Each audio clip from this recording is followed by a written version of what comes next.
terima kasih dari UIR, terus teman-teman lainnya ada dari angkatan 2014, 2015, 16, 17, 18, 19, 20. Insya Allah bisa berkembang lagi ke depannya. Makasih teman-teman ya.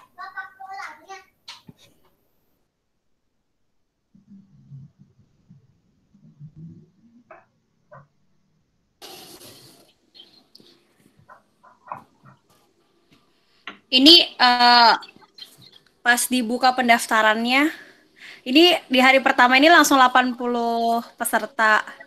Ini teman-teman yang ikut emang bucin atau atau gimana nih? Ada yang mau sharing-sharing kah? Mumpung di sini Bu Trini yang mengusulkan tema ya, Bu. Tentang bucin, Bu. Atas dorongan Pak Luki. Oh, atas dorongan Pak Luki bucin nggak ya kira-kira, Bu? Nanti akan ketemu jawabannya setelah kira-kira 10 menit ya. 10 menit pemaparan sudah akan kelihatan. Siap, Bu. Siap, Bu. Kita tunggu ya, Bu. Oke, siap.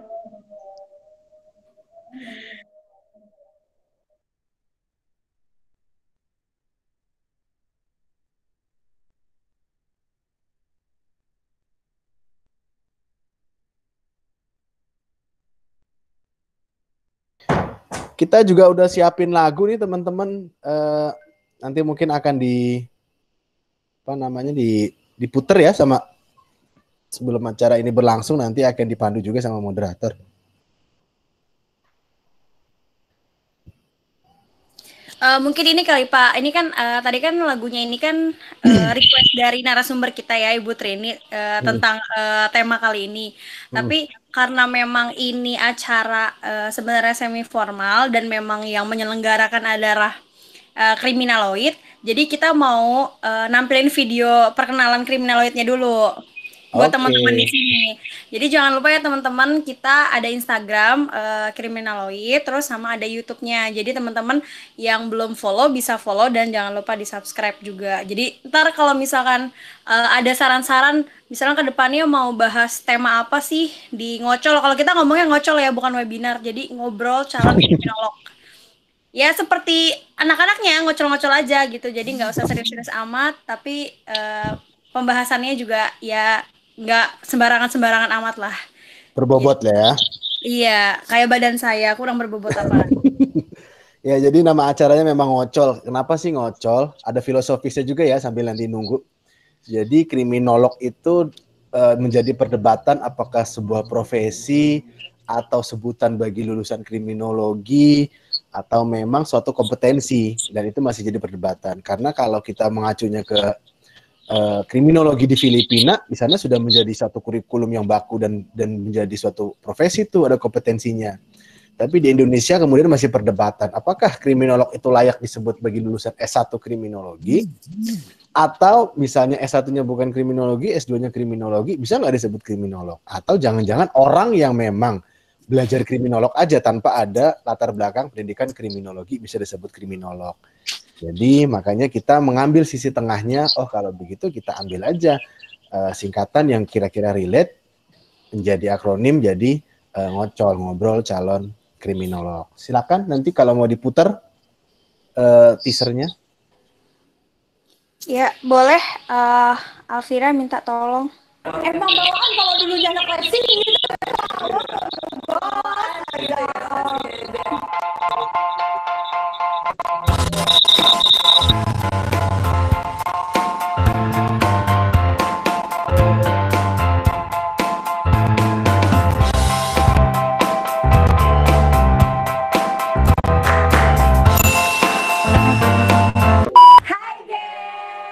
Kita dari Kriminaloid. apa sih kriminaloid? Jadi kriminaloid itu adalah sebuah istilah dari tokoh kriminologi yang namanya Cesare Lombroso. Nah, kriminologi itu sebenarnya berasal dari dua kata, yang pertama kriminal dan oid. Kriminal itu berarti kejahatan dan oid berarti yang menyerupai. Loh, berarti kita akan ngebahas tentang kejahatan dong ya? Iya, jadi bisa dikatakan kriminaloid itu penjahat atau kejahatan itu sendiri. Nah, terus alasan kita menggunakan kata kriminaloid itu karena pada saat zaman modern ini kita dalam fenomena kejahatan tuh kadang masih suka nggak sadar kalau dalam suatu kejahatan kita berperan juga sebagai pelaku kejahatan. So, kriminaloid adalah Kita adalah kriminaloid. Nah, dalam channel YouTube ini kedepannya akan banyak konten-konten yang menarik seperti kritik, criminology speak. Nah, jadi criminology speak ini kita bakal mereaksi suatu isu-isu tentang kejahatan, cerita-cerita tentang kejahatan, atau hal-hal yang terkait tentang kejahatan. wow, seru banget ya. Jadi nanti kalau ada Sih. bakal ditunggu banget, dan kalau ada kejahatan justru malah di react di YouTube ini ya. Iya, Tuh. betul banget. Tapi nggak cuma itu, kita juga punya konten yang lainnya nih. Tuh, kita ada konten knalpot, bukan knalpot racing ya. Capek-capek ya, knalpot bukan knalpot racing yang Bukan ya, bukan gengs, bukan. Bukan gengs. Jadi knalpot itu adalah kriminologi podcast. Jadi di sini kita juga akan ada podcast nih. Iya. Kita bakal ngobrol-ngobrol hal-hal yang seru, utamanya seputar kejahatan ya. Tapi tetap akan enjoy. Kita akan bawa ini ya gaya-gaya anak muda. Kita anak muda banget kan. Berapa? 12 tahun ya kayak sih. Kita 12 tahun. Gimana? Kalau kamu nggak bisa. Bisa dong Kak. Kalau misalkan teman-teman, geng semua ya mau gabung sama kita, nanti bisa DM di Instagram kita atau komen di bawah ini, atau kalian gengs-gengs di rumah ini ya bisa langsung nge-WA kita untuk ngapain nge-podcast bareng. Jadi nggak cuma kita aja nih di sini. Jadi nanti akan ada yang lain dan kalian juga bisa ikut berpartisipasi pastinya. Jadi intinya semua gengs di rumah itu memiliki peluang untuk muncul dalam channel ini ya. Betul dong. Make sure dulu kalian semua udah nge-follow akun Instagram. Betul, jangan lupa. Nah, nggak cuma itu aja, ada konten selanjutnya juga nih yang nggak kalah menariknya. Yaitu konten ngocol. Jadi bukan ngocol ngajak ribut nih, Oh, tapi bukan. ngobrol calon kriminolog. Nah, di konten ini teman-teman bakalan banyak dapat ilmu nih, karena praktisi-praktisi hebat, praktisi-praktisi berpengalaman akan ngasih tahu ilmu-ilmunya terkait apa sih unsur-unsur kejahatan, teori-teori kejahatan, dan banyak lagi. Seru banget ya, jadi bakal dikupas tuntas bersama ahlinya di Ngocol. Berarti kita nanti akan dapat ilmu-ilmu kejahatan ya. Betul. Gak usah Tapi jangan jadi kejahat. kejahat. Berarti gak usah kedukun ya. Kita kedukun. Gak usah pesugihan, gak usah. Gak perlu. Cukup nonton. Gosip Gak usah gosip-gosip ya itu. Jadi cukup nonton ngocol ya. Di sini geng, sobat geng harus nonton. Betul banget. Cukup pantengin aja channelnya di Kriminaloid Ngocol. Udah banyak banget konten-konten menarik di channel ini ke depannya. Jadi intinya tuh kriminaloid itu apa sih? Kriminaloid itu sebuah kanal investigasi kejahatan yang meliputi pelaku, korban, tindak kejahatan itu tersendiri, dan reaksi sosial masyarakat. Berarti nanti di setiap kayak knalpot atau keripik atau ngocol kita akan ketemu dengan unsur-unsur ini. Oke. Yang akan membahas fenomena kejahatan dengan 4 perspektif, Iya. yaitu pelaku, korban, kejahatan, dan reaksi dari masyarakat. Jadi kalau teman-teman kepo atau teman-teman masih banyak pertanyaan soal kasus yang lagi happening nih, kasus yang lagi viral, atau teman-teman kayak apa ada yang ingin dikomentari misalnya, bisa langsung DM, bisa langsung WhatsApp kita, atau langsung aja komen di bawah ini ya. Betul banget. Nah, kan kita kan juga udah ada 3 konten yang disebutkan tadi kan. Nah, gengs di rumah juga boleh komen di bawah. Yang enak tuh untuk di akun yang pertama konten yang mana ya? Keripik atau ngocol atau knalpot ya kan? Kenapa gini mulai ya? Emang bawaan kalau dulunya anak racing gitu Pak, wah gas aja. Bawaannya kayak gitu. Oh ya, terus mungkin gengs di rumah juga harus tahu kalau kita tuh nggak cuma di YouTube aja. Kita nanti akan ada di platform-platform lainnya. Secara kebetulan, nggak kebetulan. Kebetulan ya. Iya, Gitu ya. kebetulan kita adalah mahasiswa dari kriminologi. Sudah terlanjur ya. Sudah terlanjur di dunia kejahatan. Jadi kita nanti akan ngebawain semua konten-konten kita dengan fun ya pastinya ya, dengan gaya-gaya anak muda, betul banget. Jadi dan nggak cuma anak kriminologi aja loh yang iya bukan anak kriminologi nih. Tapi kalau emang kalian kan harus tahu ya isu-isu yang lain ya, dan kriminologi juga nggak cuma ngebahas, atau kriminaloid ini bukan ngebahas tentang kejahatan aja, tapi banyak ya kayak isu-isu yang lain kita akan bahas. Karena yang berpeluang untuk menjadi korban dan pelaku kejahatan bukan hanya anak kriminologi. Iya, semuanya masyarakat manusia itu memiliki peluang untuk menjadi korban sekaligus pelaku dari tindak kejahatan. Iya, berarti kalau misalnya konten ini juga kalian bisa salah satunya sebuah tindakan pencegahan kejahatan ya. Kalau udah tahu nih hindarinnya gimana, tonton terus konten kita. Ya intinya tuh nyalain dulu loncengnya biar gak ketinggalan kalau ada update video terbaru dari channel ini. Betul. Sampai di sini dulu video Kriminaloid yang pertama. Sampai jumpa di konten-konten berikutnya.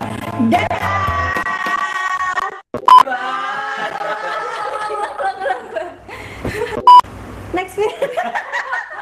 Terima kasih. Ya Allah. 1, 2. Mana ini mana slide-nya?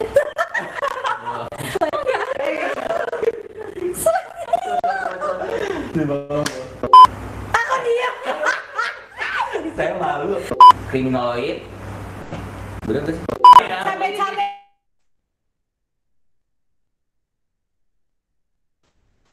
Iya, tadi udah kita lihat video singkat tentang Kriminaloid, yaitu kanal investigasi kejahatan, yang kebetulan timnya adalah teman-teman dari Universitas Budi Luhur Kriminologi. Dan saya mengucapkan assalamualaikum warahmatullahi wabarakatuh, selamat malam, selamat bergabung teman-teman, ibu bapak, kakak-kakak dalam webinar atau dalam sesi ngobrol calon kriminolog edisi 5 yang berjudul Viktimisasi ala Bucin, Posesif atau Eksistensi, yang mana hari ini pembicaranya ada yang pertama Kak Teresia Simbolon SOS, sebagai alumni kriminologi UBL tahun 2015 dan sekarang sedang mengajar di Pelangi Kasih School, dan juga telah bergabung juga ada Ibu Trini Sri Hadiati MH selaku dosen kriminologi Universitas Budi Luhur, dan juga Bapak Luki Nur Hadianto MSI selaku dosen kriminologi Universitas Budi Luhur. Selamat bergabung Bapak Ibu, kakak-kakak. Namun sebelum kita mulai ke sesi pembahasan, ya Pak. Namun sebelum kita memulai ke sesi pembahasan, akan kembali kami putarkan ada sebuah lagu. Nih lagunya masih ada korelasinya dengan tema kita pada malam hari ini. Lagu ini juga merupakan lagu titipan dari Ibu Trini yang masih dalam satu tema bucin, itu fenomena yang lagi hits pada zaman sekarang ini. Boleh Kak Alvira tolong diputar?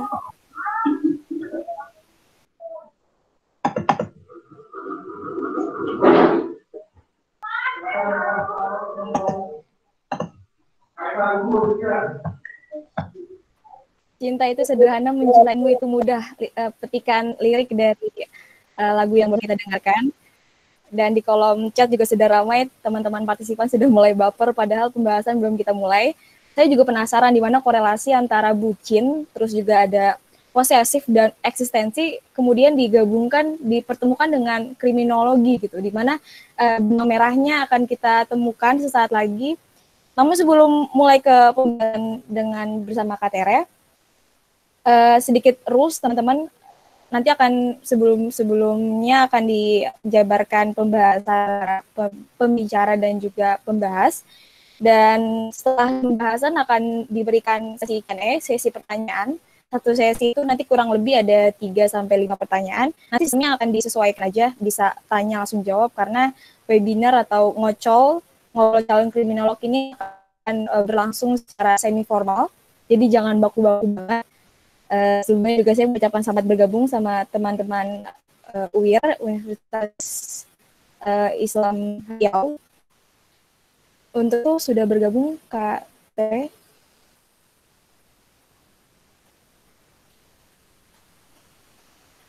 Oke. Kak Tere.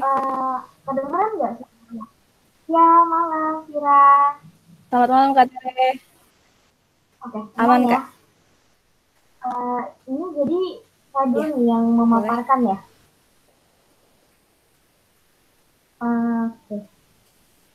Iya, boleh Kak.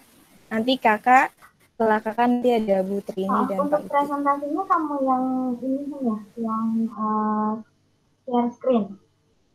Karena saya nggak bisa. Oke. Ada operator ya kak ini. Udah.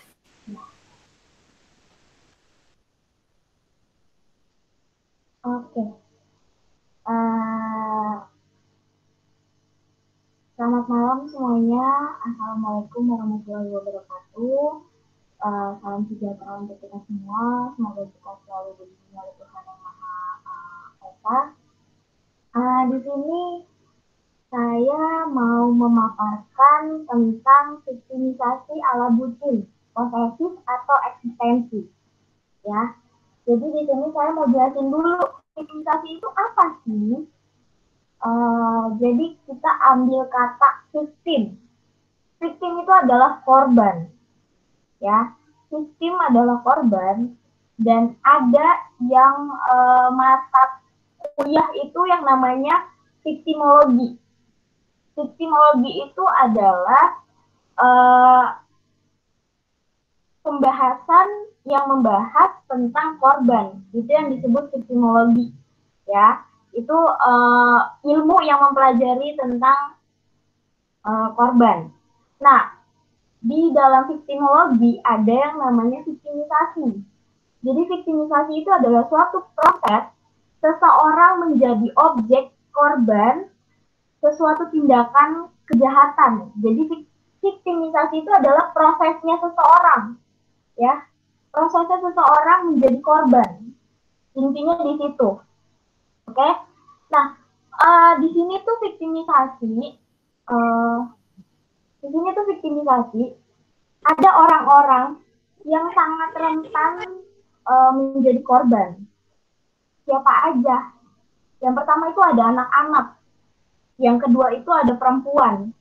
Yang ketiga itu ada lansia, orang tua. Yang keempat itu adalah orang cacat atau disabilitas, bahasa halusnya gitu. Nah, jadi di sini saya lebih tertuju ke perempuan. Kenapa? Karena pembahasan kita adalah bucin. Ya, oke. Kira-kira kalau bucin itu harus punya pasangan dulu dong ya, pasti punya pacar. Kalau yang jomblo mah pasti nggak bisa bucin ya kan, karena sendirian. Nah, di sini pacaran itu adalah suatu ikatan antara perempuan dan laki-laki, ya, yang menjalin hubungan dan mereka punya kayak janji untuk ya udah kita sama-sama gitu. Ya itu disebut pacaran. Nah, di pacaran ini tuh ada yang namanya fase, ya, ada yang namanya fase. Fase yang disebut di sini adalah romantic love. Nah, tapi sebelum ke romantic love, belibet dikit, oke.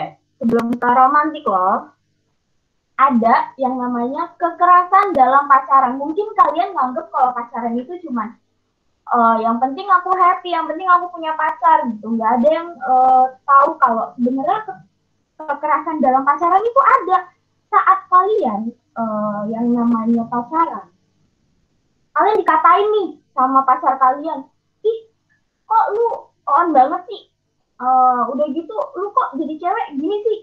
Itu sebenarnya nggak boleh loh, itu jatuhnya masuknya nih ke dalam hubungan toksik. Toksik itu kayak kasar gitu. Kasarnya itu ya yang ngebuat si perempuan ya itu jadi kayak, aduh ya ampun kenapa sih kok cowok gue malah ngata-ngatain gue kayak gitu sih, kok nggak baik banget sih kayak gitu. Itu masuk ke dalam kekerasan psikis gitu ya. Nah ini kita langsung ke romantic love dulu. Romantic love adalah sebagai kontrol laki-laki. Kenapa bisa dianggap sebagai kontrol laki-laki? Ya, karena di sini ini adalah pemaparan waktu penelitian saya waktu skripsi. Jadi skripsi saya ini ngebahas tentang kekerasan dalam pacaran. Jadi saya meneliti 3 subjek. Ada subjek M, Y, dan T. Oke, di sini saya mau bacain dulu ya. Berdasarkan temuan data, perempuan mulainya memiliki laki-laki yang romantis, sopan, baik. Ya dong, gak mungkin kita mau milih cowok yang cuek, yang nggak peduli sama kita gitu kan. Nah, pasti perempuan milih yang pertama kali itu adalah keromantisannya mereka. Kira-kira apa ya, si laki-laki ini bisa kasih apa ya, kasih keromantisan apa ya ke gue gitu. Karena awal mulanya kita maunya dibikin sweet, mau dibikin melted, mau dibikin meleleh kayak gitu loh. Nah, tapi perempuan itu nggak tahu ya, ketiga subjek tidak mengetahui bahwa keromantisan itu adalah sebuah kontrol dari laki-laki. Kok bisa sih? Jadi di sini saya akan jelasin kenapa bisa ada yang namanya kontrol dari laki-laki awal mulanya romantis love. Ya, aku baca yang di sampingnya lagi. Pembuktian rasa sayang yang diberikan ketiga subjek, ya, si perempuan ke pasangan hanya dijadikan untuk mengkontrol, ya. Ini fase keduanya.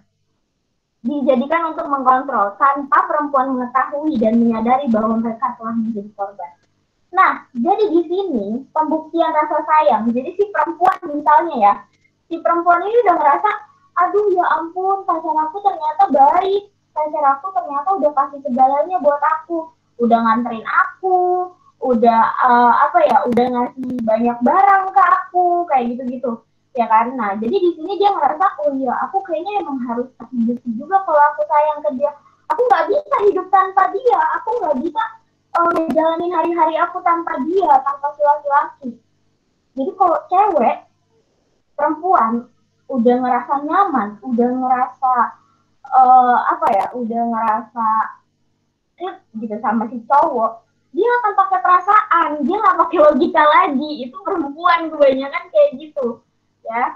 Nah, di sini korban nggak menyadari kalau ternyata suatu pembuktian yang dia kasih ke laki-laki itu sebenarnya tidak seharusnya dia kasih gitu, karena itu adalah privasinya dia gitu. Oke, boleh di next. Nah, di sini aku mau ceritain ada 3 subjek, ini secara singkatnya aja. Jadi ada subjek M. Subjek M ini adalah seorang anak rantau ya, yang bekerja di salah satu perusahaan di Tangerang. M mendapatkan kekerasan oleh pasangannya. M merasa trauma dengan perlakuan pasangannya. M mendapatkan stigma yang tidak baik. Ya, ini aku ceritain sedikit. Jadi M ini punya pasangan. Pasangannya ini tidak bekerja, jadi dia numpang hidup sama si M. Karena si M ini anak rantau, ya. Jadi dia numpang hidup, tapi si M ini coba untuk ngobrol. Kamu kapan bisa kerja? Gitu, maksudnya dalam artian ya untuk menata masa depannya gitu. Tapi si laki-laki ini malah marah dan mulai berlaku kasar gitu. Yang dia ceritakan di sini awalnya itu si laki-laki sangat baik, sangat sangat peduli. Tapi ternyata setelah mulai berjalannya waktu, mereka mengetahui sifatnya si laki-laki ini, ternyata dia kasar, dia toksik, dia ngata-ngatain si M. Si M ini sampai dikatain, kamu itu wanita yang nggak berguna, kamu itu nggak akan bisa hidup kok tanpa saya, kayak gitu-gitu. Jadi dibuat down, aduh iya ya, aku emang perempuan nggak berguna atau gimana. Jadi kayak kepikiran sama si cewek ini. Jadi dia ngerasa kayak, ya ampun, kayaknya hubungan aku dengan dia udah nggak sehat lagi deh, udah toksik banget deh. Ya udah, dia mencoba untuk mengakhiri hubungannya, tetapi si laki-laki ini, mantannya ini masih aja menghubungin dia. Itu posisinya dia lagi di tempat tongkrongannya dia sama teman-temannya, teman cewek-cewek. Biasalah kalau cewek kan sering nongki-nongki gitu. Nah, ini cowoknya datengin dia, ya, di dalam ceritanya dia ini, didatengin si M, cowoknya datengin si M saat lagi nongkrong. Nah, si M ini langsung dikata-katain di depan teman-temannya. Ih, lu tuh cewek kurang ajar ya, ih, lu tuh cewek yang gak tahu diuntung ya, lu tuh cewek kotor, kayak gitu-gitulah pokoknya intinya ya. Maaf di sini omongannya agak kurang nggak baik, tapi emang ini aku ngeceritain semua yang emang aku dapetin gitu ya. Katanya cowok nggak bener segala macam di depan teman-temannya gitu. Nah terus ditarik tangannya, bahkan ditampar mukanya di pinggir jalan. Ya maksudnya ini si M benar-benar ngedapetin kekerasan yang banyak banget di dalam hubungan mereka gitu. Oke, kita lanjut lagi ke Y. Y di sini merupakan mahasiswa salah satu di universitas swasta. Y awalnya menganggap bahwa pasangannya baik, tetapi ternyata V, si pasangannya, tega mengumbar berita tidak baik kepada teman-temannya. Mahasiswa, ini waktu tahun 2019. Dia adalah mahasiswa dan dia di atas saya 1 tahun. Berarti umurnya sekarang 24-an. Nah, dia ini lebih ke wanita gaul gitu. Jadi banyak temennya gitulah. Intinya dia punya suatu tongkrongan, suatu perkumpulan teman-teman gitulah ya. Bukan organisasi, lebih kayak perkumpulan.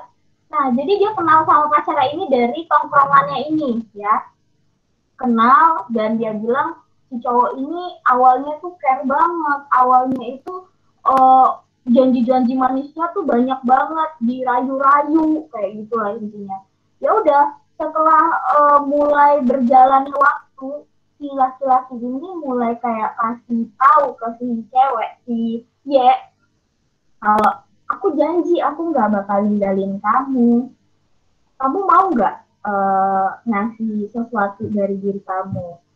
Langsung si cewek mikir, oh dia emang benar-benar nggak mau ninggalin saya gitu. Dia benar-benar setia sama saya karena dia selama ini baik sama saya. Ternyata itu adalah sebuah kontrol, ya, kontrolnya laki-laki untuk mengancam si perempuan. Kenapa? Karena nanti akan saya jelasin di slide selanjutnya. Jadi ini ceritanya aja dulu ya. Nah, di sini ada korban, subjek P. Ini adalah seorang dokter di salah satu rumah sakit yang terdapat di Jakarta. Awalnya T percaya dengan semua janji pasangannya yang ingin menikahi T. Tetapi ternyata T hamil. Ya, si S, si pasangannya mengingkari janji tersebut dan menghilang. Oke. Intinya sih si dokter ini emang udah ketahuan hamil, tetapi belum menikah.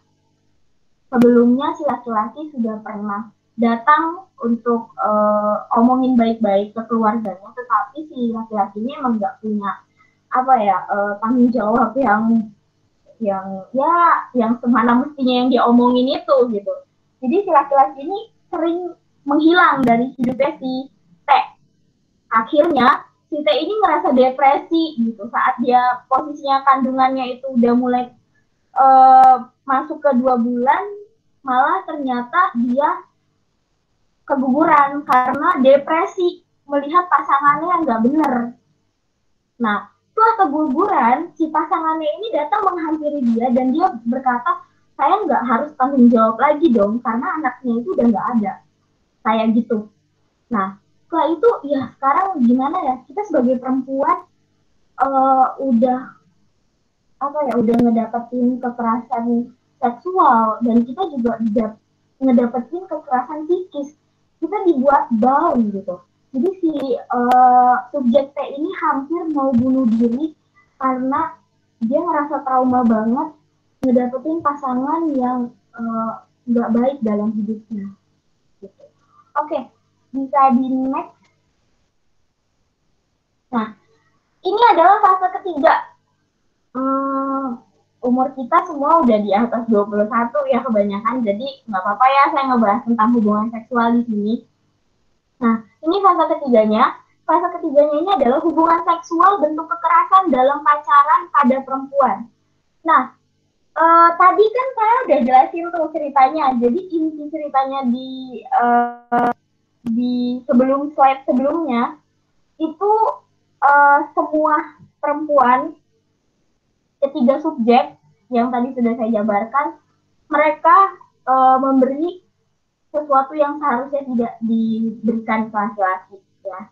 Nah, ini saya bacain di sini. Berdasarkan temuan data, pengalaman ketiga subjek cenderung mendapatkan bentuk-bentuk kekerasan lebih dari satu. Ya, lebih dari satu. Nah, bentuk bentuk kekerasannya lebih dari satu dalam menjalani relasi pacar. Oke? Nah, terlebih 2 dari ketiga subjek pernah melakukan hubungan seksual dengan cara diam-diam pasangannya ya mencoba mengabadikan saat mereka sedang melakukan hubungan seksual dalam bentuk video maupun foto. Pasangan subjek menjadikan foto dan video tersebut sebagai ancaman ya, sebagai ancaman atau kontrol terhadap kedua subjek. Jadi dari 3 ada 2 subjek yang diancam digital. Ini masuknya ke revenge porn. Kenapa revenge porn? Karena sesuatu yang privasi tapi diancam oleh orang lain untuk menyebarluaskan di internet atau di dunia digital, itu masuknya ke revenge porn. Makanya untuk kita semua perempuan, mudah-mudahan sih kita lebih preventif ya, lebih menjaga diri kita dan lebih tahu kira-kira apakah kita nantinya akan jadi korban atau enggak gitu. Nah, di sini aku akan jelasin 3 kekerasannya. Sebenarnya di Undang-Undang PKDRT itu ada 4. Nah, yang keempat itu adalah ekonomi. Kenapa saya nggak masukin ekonomi? Karena ini adalah kasus kekerasan dalam pacaran. Kalau pacaran itu ekonomi itu nggak ditanggung lah sama si pasangan kan, makanya saya ambil 3 aja. Oke, kekerasan fisik. Kekerasan fisik ini paling gampang banget diidentifikasi karena kalau ada lebam, ada merah tamparan, ada cakaran, ada ada darah, itu masuknya kekerasan fisik ya. Kedua, ada kekerasan seksual. Kekerasan seksual ini paling sulit untuk diidentifikasi. Kenapa? Karena korban harus divisum terlebih dahulu untuk mengetahui, apalagi umurnya yang sudah lebih dari 18 tahun, biasanya dianggap pasangan kalau cewek sama cowok. Nah, si cewek ini misalnya ngadu ke polisi gitu, kalau si pasangannya ini udah ya intinya melakukan hal yang tidak baik, tapi dia sebenarnya nggak mau gitu, tapi umurnya dia udah lebih dari 18 tahun. Nah, di situ biasanya polisi nggak akan mau percaya karena ya polisi tuh nggak ada alat untuk mencari tahu atau nggak bisa ngevisum gitu lah intinya. Jadi nggak ada visumnya di situ gitu. Nah, jadi yang ketiga itu ada kekerasan psikis. Kekerasan psikis ini sama seksual, susah untuk diidentifikasi. Tapi masih bisa diidentifikasi sama para psikolog. Ya, biasanya korban-korban yang udah kena psikisnya itu, dia kalau cerita itu mulai lompat-lompat. Ya, terus udah gitu kalau misalnya dia cerita, itu dia nggak nangis, dia nggak merasa kayak gimana saat cerita. Tapi alur ceritanya tuh mulai gak jelas. Itu udah masuk psikis. Tapi emang psikisnya masih kategori paling bawah, masih belum yang parah gitu. Oke, bisa di next. Ya, aku juga mau jelasin di sini. Sebenarnya kita para perempuan, apalagi yang punya pacar, kita belum ada yang namanya payung hukum. Belum ada sama sekali. Kecuali kalian emang udah ada ikatan suami istri ya. Ada payung hukumnya yang dinamakan PKDRT. PKDRT itu ada kayak kalau misalnya kalian sebagai istri dipukul sama suaminya bisa masuk dalam hukuman gitu. Tapi kalau masih pacaran, belum ada ikatan negara, belum ada ikatan agama, itu kalian nggak akan pernah bisa untuk kasih menuntut si laki-laki itu sangat sulit karena kita nggak ada payung hukumnya. Gitu. Nah, sebenarnya lembaga itu udah mulai merampungkan yang namanya RUU PKS. Tetapi RUU PKS ini masih saja belum disahkan oleh DPR, dianggap sulit untuk dibahas. Padahal kita kaum perempuan sangat rentan sekali menjadi korban dan dari tahun ke tahun makin banyak, apalagi di tahun ini corona, kita dapat musibah corona, ini makin banyak kekerasan seksual, pelecehan seksual yang dialami oleh para perempuan. Oke, di sini saya bukan yang enggak lebih dominate ke perempuan, enggak, tapi yang tadi saya jelasin, victimisasi itu lebih rentan emang si perempuan yang mendapatkan. Makanya saya di sini lebih menjelaskan korbannya itu perempuan gitu. Jadi jarang ada korbannya laki-laki gitu ya. Intinya sih di situ. Nah, oke, ini kita bisa lihat victimisasi oleh lingkungan sekitar. Lanjutan dari yang tadi. Bayangin, ketiga subjek udah ngedapetin kekerasan itu lebih dari satu bentuk kekerasan. Sekarang dia mendapatkan victimisasi oleh lingkungan sekitar. Bayangin, subjek F mendapatkan judge yang nggak baik dari teman-temannya. Tadi dia nongkrong sama teman-temannya ngelihat semua kata-kata kasar yang dilontarkan sama pacarnya. Lu cewek gak bener, lu cewek kotor, lu cewek apa, lu cewek ini. Ya udah, dia ngedapetin labeling yang gak baik dari temen-temennya. Ya kan? Terus subjek T mendapatkan judge juga yang tidak baik dari keluarga, lingkungan sekitar karena hamil. Apalagi kita budaya Indonesia itu kebanyakan ngurusin hidup orang lain yang dia hamil tahu, dia hamil di luar nikah, kayak gitu-gitu kan. Nah itu masuknya ke victimisasi oleh lingkungan sekitar gitu. Nah di sini ada subjek Y juga yang mendapatkan bullying dari teman-temannya. Teman-teman tongkrongannya ini ada yang sudah mengetahui cerita dari si laki-laki gitu ya, dari si laki-laki. Jadi diceritain ke teman-teman tongkrongannya ini, jadi teman tongkrongannya itu kayak jadi ngebully si Y. Lu udah pernah ya? Apa ya? Kayak gitu-gitu. Nah, itu adalah trauma yang sangat sulit pasti untuk dihilangin, ya kan? Nah, jadi di sini sebenarnya menurut saya pribadi, kita sebagai perempuan harus lebih preventif sama diri kita, dan saya juga pengen untuk laki-laki lebih menghargai perempuannya. Emang gak semua laki-laki itu sama yang di kasus ini, enggak semua ya, enggak semua laki-laki itu sama kayak yang di kasus ini. Jadi please untuk para laki-laki, come on, kalian harus sayangi perempuan-perempuan kalian harus cintai, jangan malah disakiti ataupun dikasari gitu. Nah, boleh di next. Oke, kesimpulannya di sini berdasarkan temuan data yang tadi sudah saya jelasin panjang lebar, akar dari kenapa adanya kekerasan itu adalah patriarki. Apa sih patriarki itu? Patriarki itu adalah dominasi ya yang sudah ada di budayanya kita orang Indonesia. Pasti laki-laki itu ada di posisi paling pertama dan kita adalah subordinasi. Jadi yang paling dominan itu biasanya laki-laki dibanding perempuan. Kita harus berterima kasih banget sama Ibu kita Kartini. Kenapa? Karena adanya Ibu kita Kartini, ya, itu kita menjadi setara dengan laki-laki. Kita bisa yang namanya berpendidikan, kita bisa sekolah, kita bisa berkarir. Yang dulunya kita cuma bisa di dapur gitu. Karena dulu kita dianggap lemah, kita dianggap tidak bisa berbuat apa-apa kayak gitu ya. Maka kita harus berterima kasih banget sama Ibu kita Kartini. Nah, jadi di sini victimisasi terhadap ketiga subjek tidak hanya mendapatkan tidak hanya saat melakukan hubungan seksual, namun setelah pasangan mereka menyebarluaskan video ataupun foto, ya, foto privasi. Jadi di sini ada victimisasi yang baru masuk lagi, yang tadi saya bilang victimisasi dari lingkungan sekitar, reaksi sosial, ya. Jadi intinya, ya, untuk kita semua, come on, kita, saya gemes banget ya, pengen banget gitu bilang kalau kita tuh butuh yang namanya seks edukasi supaya kita nggak terjerumus menjadi korban ataupun menjadi pelaku. kayak gitu.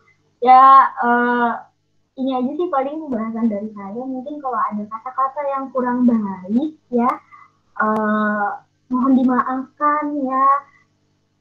Oke, sekian dan terima kasih.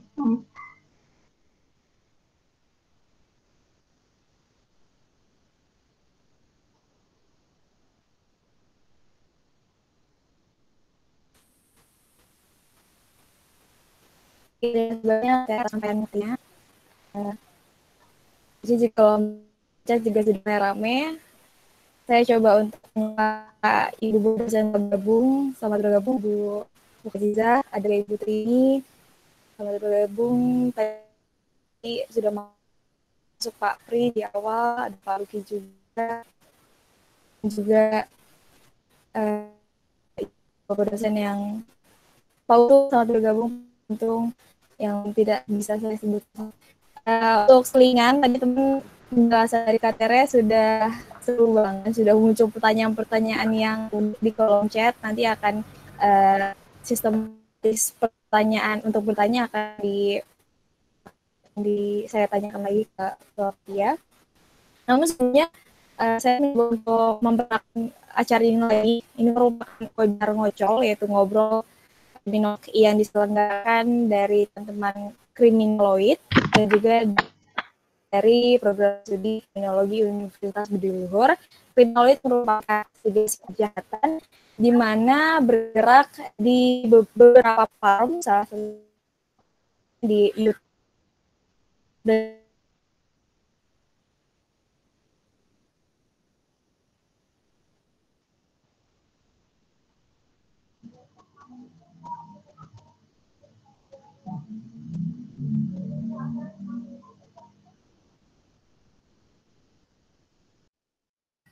Fir?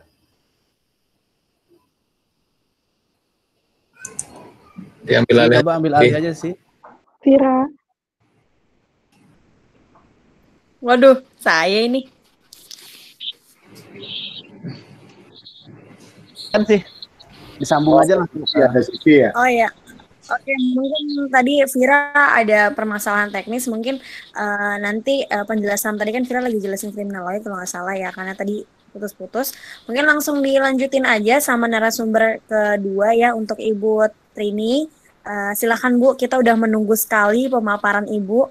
Semoga kaum bucin yang ada di sini tersadarkan ya Bu ya. Untuk Ibu Trini, waktu dan tempatnya kami persilahkan. Oke, terima kasih semuanya. Assalamualaikum warahmatullahi wabarakatuh. Salam sejahtera dan selamat malam untuk kawan-kawan semua yang sudah stay tune di acara Ngocol edisi 5, baik yang hadir dalam ruang Google Meeting maupun live streaming YouTube. Saya ucapkan selamat datang, selamat bergabung, dan terima kasih atas atensinya telah meluangkan waktu hadir pada malam hari ini dalam acara yang diadakan oleh Prodi Kriminologi UBL. Selamat malam kawan-kawan, rekan dosen semua yang telah hadir, yang saya hormati Ibu Kaprodi, Ibu Hasisa Gusnita M. Krim, yang telah memfasilitasi acara Ngocol sehingga acara ini bisa terselenggara. Nah, menyambung tadi, melengkapi tadi pemaparan yang telah disampaikan oleh Tere, ya. Tema malam hari ini adalah tentang viktimisasi ala bucin. Ini adalah posesif atau eksistensi. Nah, coba next. Ya, kemudian kalau di dalam bahasa gaul sekarang ini kan bucin itu istilahnya adalah budak cinta. Kalau di dalam bahasa Inggris itu adalah lovebird. Lovebird itu kan artinya mirip ya dengan bucin. Jadi adalah dua sejoli yang secara terang-terangan, tanpa sungkan dan tanpa tedeng aling-aling menunjukkan bahwa mereka itu sedang jatuh cinta, saling mencintai. Nah, kemudian tadi sudah sedikit dijelaskan tentang apa itu viktimisasi. Mungkin saya akan memberi penekanan sedikit, nah, bahwa viktimisasi itu kan antara lain dapat dirumuskan sebagai proses timbulnya korban yang menimbulkan penderitaan yang bervariasi. Jadi apa sih penderitaannya itu? Bisa secara mental, kemudian fisik, sosial, ekonomi, moral, dan melibatkan pihak-pihak tertentu dan dari kepentingan tertentu. Pihak-pihak yang dimaksud dalam hal ini ialah siapa saja yang terlibat dalam eksistensi suatu viktimisasi tersebut, bisa secara individu maupun kelompok. Ya. Jadi dalam memahami atau mengerti viktimisasi, fokus perhatian dan terjadinya viktimisasi tidak boleh hanya diarahkan kepada pihak korban saja atau korban sentris. Sebab pihak-pihak lain yang terlibat eksistensi di dalam viktimisasi dapat pula menjadi korban.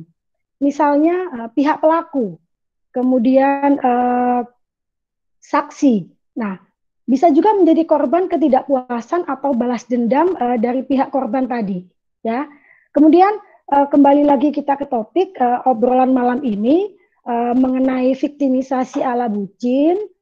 Saya akan mencoba memaparkan tentang apa sih yang dimaksud dengan bucin itu sendiri. Ya, nah, bucin kalau kita bisa melihat dari sebuah perspektif itu dari 3 kacamata, yaitu dari kacamata psikologi. Nah, ini ada sebuah teori psikologi yang dipaparkan oleh Sigmund Freud. Dia bucin itu bisa berarti seseorang yang sedang mengidealisasi orang lain secara sadar maupun tidak. Nah, idealisasi ini ditandai dengan seseorang yang mencintai orang lain itu dengan segenap jiwa dan raganya. Dicatat, segenap jiwa dan raganya. Nah, akan tetapi dalam beberapa kasus, ketika rasa cinta itu terlalu besar, nah, semua cara untuk berkorban demi pasangan akan dilakukan. Sampai-sampai bisa melakukan tindakan yang di luar akal sehat. Kategori ini masuk ke dalam hubungan yang tidak sehat, yang tadi disebutkan oleh Tere adalah toxic relationship. Ya, suatu hubungan itu bisa disebut sehat kalau kedua belah pihak saling mendukung, kemudian bahagia, sama-sama punya andil. Kalau cuma salah satu saja yang bahagia atau memegang kendali penuh, kontrol itu dipegang oleh salah satu pihak saja, bisa jadi itu pertanda hubungan yang tidak sehat. Nah, kemudian kalau kita memandang bucin dari kacamata sains atau kedokteran, ini bisa kita buktikan bahwa saat jatuh cinta, ya, tubuh kita ini akan dibanjiri oleh beberapa hormon yang menghasilkan perasaan senang, kemudian perasaan obsesi, dan juga kedekatan. Jadi saat jatuh cinta, otak itu memproduksi berbagai macam kimia seperti adrenalin, kemudian norepinefrin, dan dopamin. Nah, banjir ketiga zat itu saja sudah cukup membuat pikiran itu melayang. Ya, tubuh gemetar seolah memakai obat psikotropika. Nah, tidak cuma itu, pada saat jatuh cinta, tubuh itu juga mengalami penurunan serotonin. Serotonin ini adalah zat pemberi rasa nyaman. Ini khususnya terjadi pada laki-laki.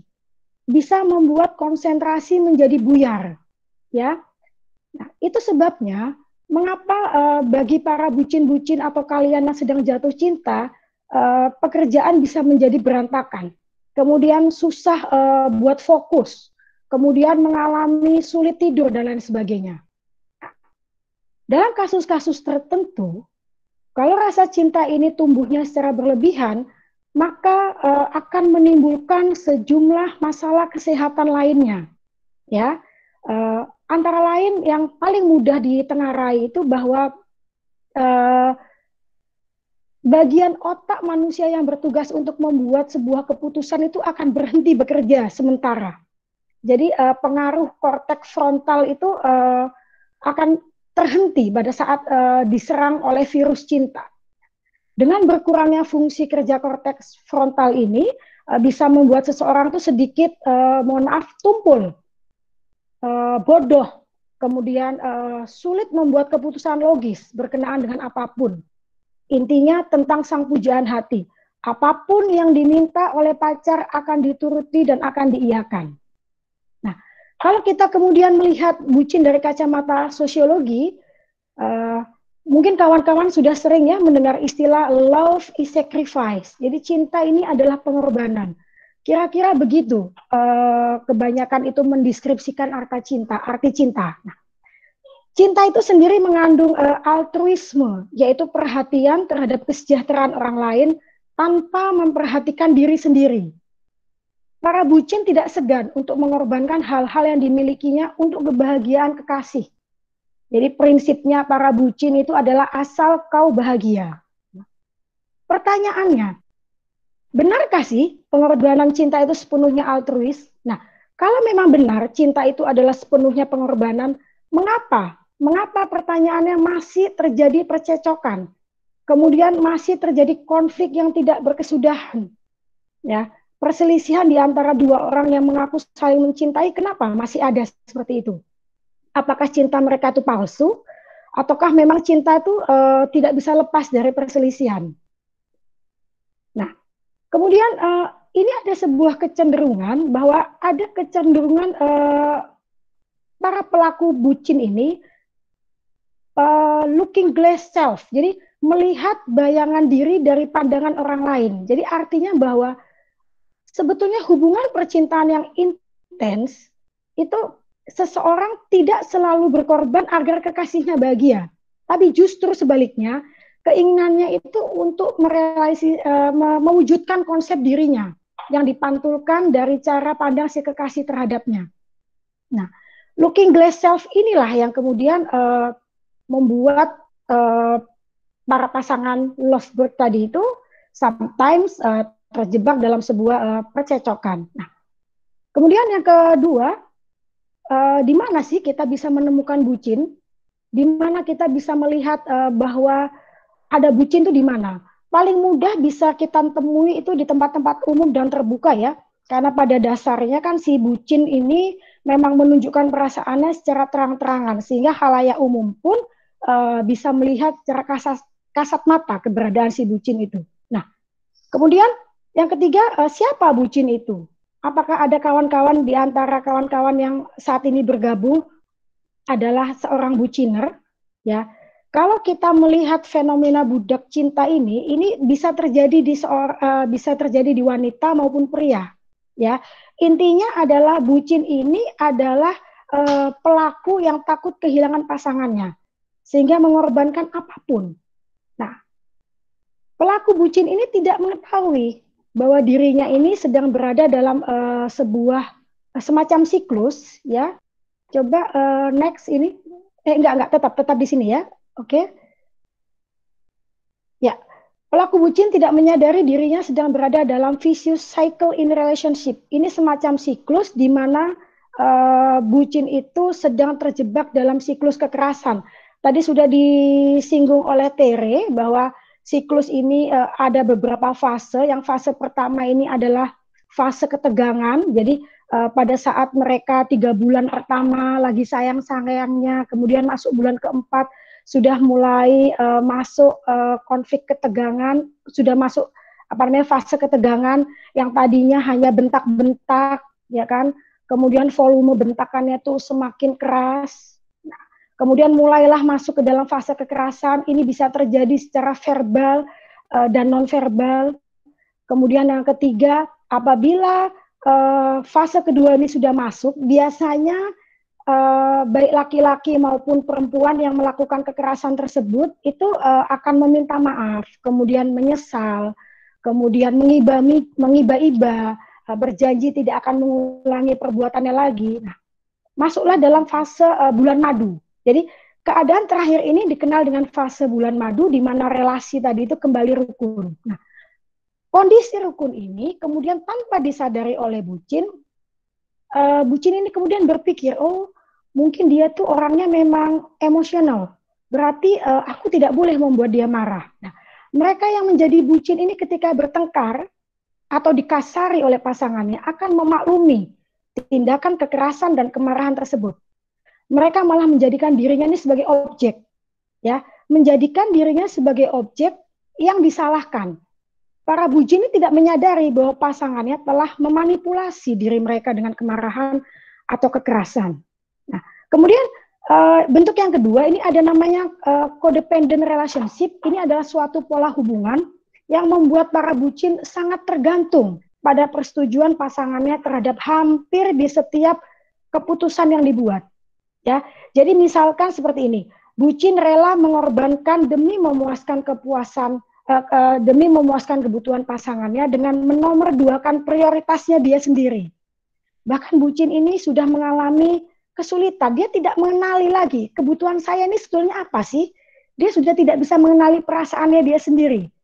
Yaitu karena dia sudah terjebak di dalam suatu kondisi bahwa apapun yang terjadi itu harus dengan persetujuan pasangannya. Kemudian ini yang lebih berbahaya, ini adalah namanya abuse relationship. Jadi ini adalah suatu hubungan yang disertai dengan tindakan kekerasan yang sengaja dilakukan. Ya, perhatikan ya, ini sengaja dilakukan dan ditujukan kepada pasangannya. Jadi abuse relationship ini mencakup bukan hanya kekerasan fisik. Tadi kan Tere bilang kalau kekerasan fisik itu gampang, bisa gampang diidentifikasi. Nah, tetapi bisa lebih luas maknanya. Jadi bisa juga melakukan kekerasan secara emosional, kemudian secara finansial, kemudian secara seksual. Nah, mungkin Ibu sedikit menggarisbawahi, saya sedikit menggarisbawahi. Kalau tadi Tere bilang kalau di dalam relasi berpacaran itu tidak ada kekerasan finansial ya. Tetapi kalau saya merasa bahwa kekerasan finansial di dalam sebuah relasi berpacaran ada kalanya, kadang-kadang ada, ya, meminta dibelikan pulsa, kemudian mengisi bensin, kemudian mentraktir makan, kemudian mengirimkan belanja-belanja online dan lain sebagainya. Nah, kemudian yang paling ringan ini adalah suatu keadaan yang disebut clingy. Clingy ini bisa diartikan sebagai keinginan untuk selalu bersama dengan seseorang. Jadi nempel terus. Di mana ada dia, di situ ada itu.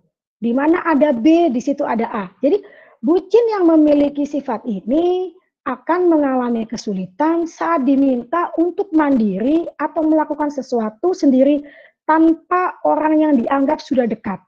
Jadi betul-betul nempel, dan kalau dia tidak bersama dengan orang yang diinginkan, maka si clingy ini akan merasa sedih. Ya, nah, kemudian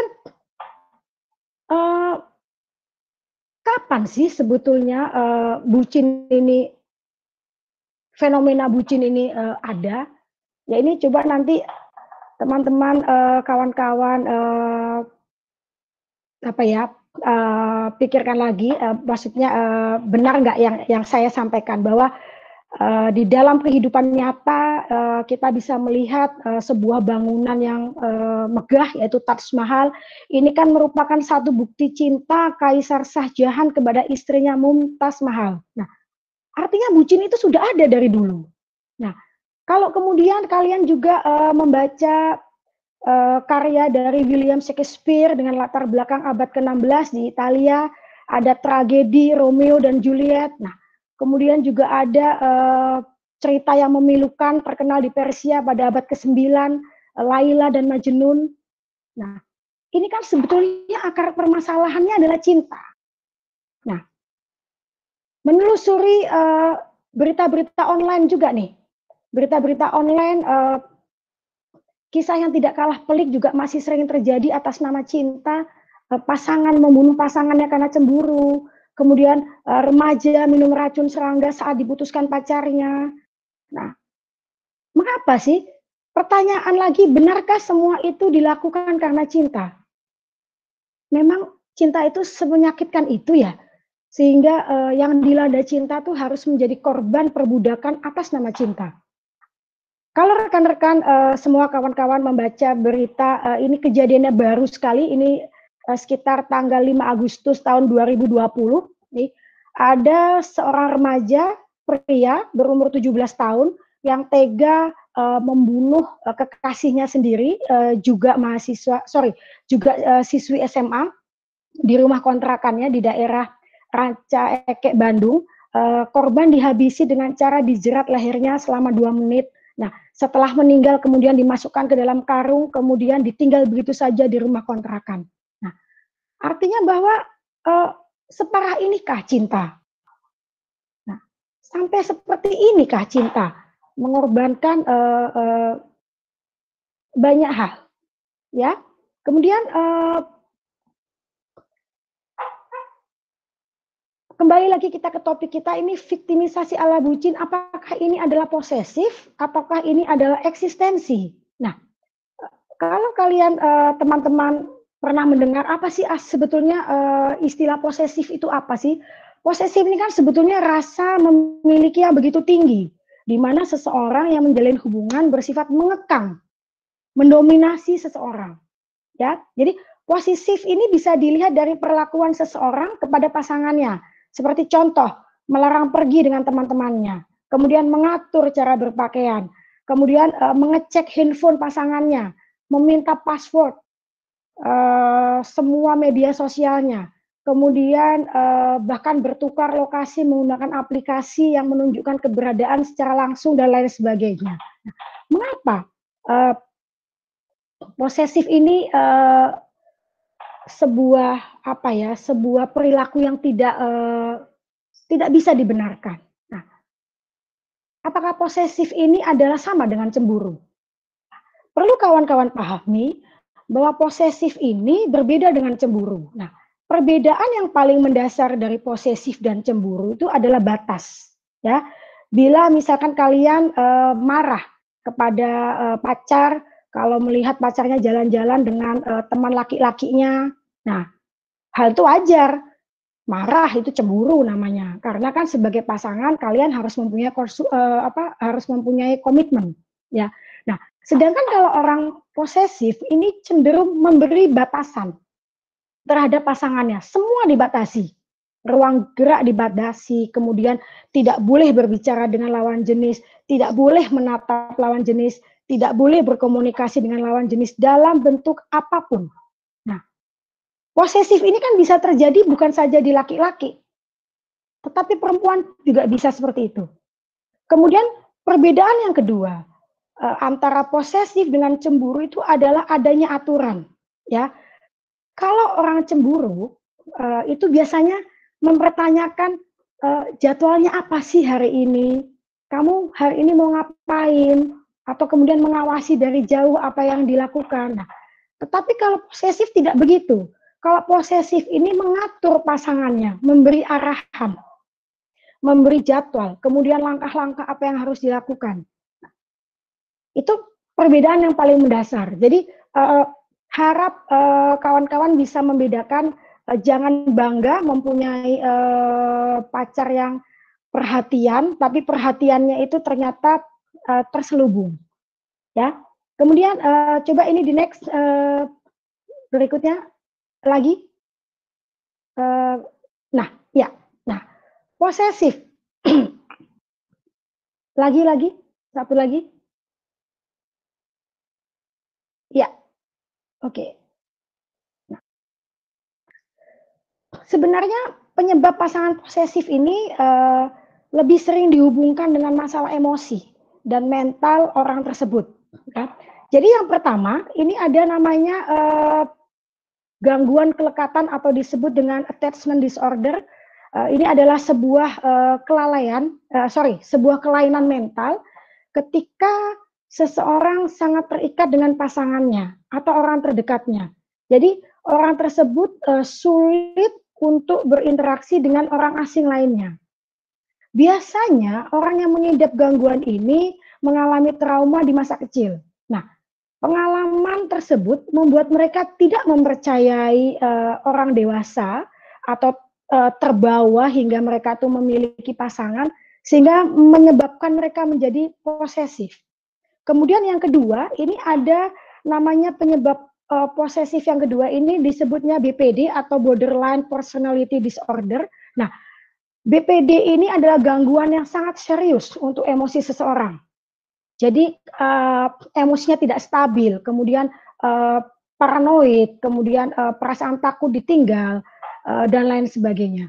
Pada saat mereka cemas, ya kan, atau depresi, itu kemudian mereka akan mengubah rasa cinta yang mereka miliki, ya toh, jadi keinginan untuk mengatur kehidupan pasangannya tersebut. Nah, ini juga sebagai salah satu indikasi seseorang bisa mempunyai sifat posesif. Kemudian yang ketiga ada namanya OCD, ini adalah obsessive compulsive disorder. Ini adalah gangguan mental ketika seseorang memiliki rasa cemas yang berlebihan. Jadi melakukan sesuatu itu secara berulang-ulang. Jadi contohnya misalkan sudah WA jam 10 lebih 10 tanya, Cin lagi ngapain? Sudah dijawab lagi makan. Kemudian 10.15 WA lagi, tadi makan apa ya? Kemudian 10.25 tanya lagi makanannya tadi beli di mana dan lain sebagainya. Nah, OCD ini juga bisa berdampak pada sebuah hubungan. Orang dengan gangguan ini biasanya membutuhkan kepastian secara terus-menerus kepada pasangannya. Ini bisa menjadi penyebab mengapa dirinya menjadi posesif. Nah, tetapi harap diingat ya, kita tidak boleh serta-merta mencap seseorang mempunyai masalah dengan mental mereka. Jadi untuk bisa dianggap mengalami gangguan yang tadi saya sebutkan di atas, itu harus sifatnya menetap. Kemudian atau pervasif ya, menetap, kemudian infleksibel, kemudian sulit berubah dan stabil sepanjang waktu. Nah, jadi untuk berat ringannya itu tetap harus dibuktikan dengan seseorang yang lebih ahli, ya. Kemudian penyebab yang keempat ada namanya overthinking. Overthinking ini adalah berpikir secara berlebihan. Menyebabkan seseorang itu menjadi posesif. Semakin ia takut, ya kan, semakin ia mempunyai pikiran negatif kepada pasangannya, semakin ia akan menjadi posesif. Jadi kalau bahasa sekarang apa ya, lebay kali ya, lebay banget sih lu. Nah, dalam kapasitas tema kita itu overthinking istilahnya ya. Kemudian yang kelima, ada lagi namanya lack of confidence, yaitu ketidakyakinan pada kemampuan dan penilaian diri sendiri. Jadi dia tuh tidak pede. Kemudian ketidakpercayaan yang terlalu tinggi ini menyebabkan seseorang itu begitu dia berhasil memiliki pacar, maka dia akan merangkul, kemudian membungkus pacarnya itu supaya jangan sampai bisa berhubungan dengan orang lain. Jadi dia itu merasa bahwa sudahlah, saya yang seperti ini dengan kemampuan saya yang minimalis bisa mendapatkan kamu. Nah, ini kesempatan saya untuk betul-betul membuat kamu menetap permanen bersama saya, menjadi pacar saya. Nah, kemudian sifat posesif yang dilakukan oleh seseorang kepada bucinnya dalam relasi berpacaran, kalau dilakukan pembiaran secara terus-menerus, ada kemungkinan bisa berubah menjadi kekerasan dalam pacaran atau dating violence ya. Dating violence ini bisa terjadi secara verbal maupun non-verbal ya. Nah, kemudian menyoal dating violence ya, dalam sebuah hubungan, apakah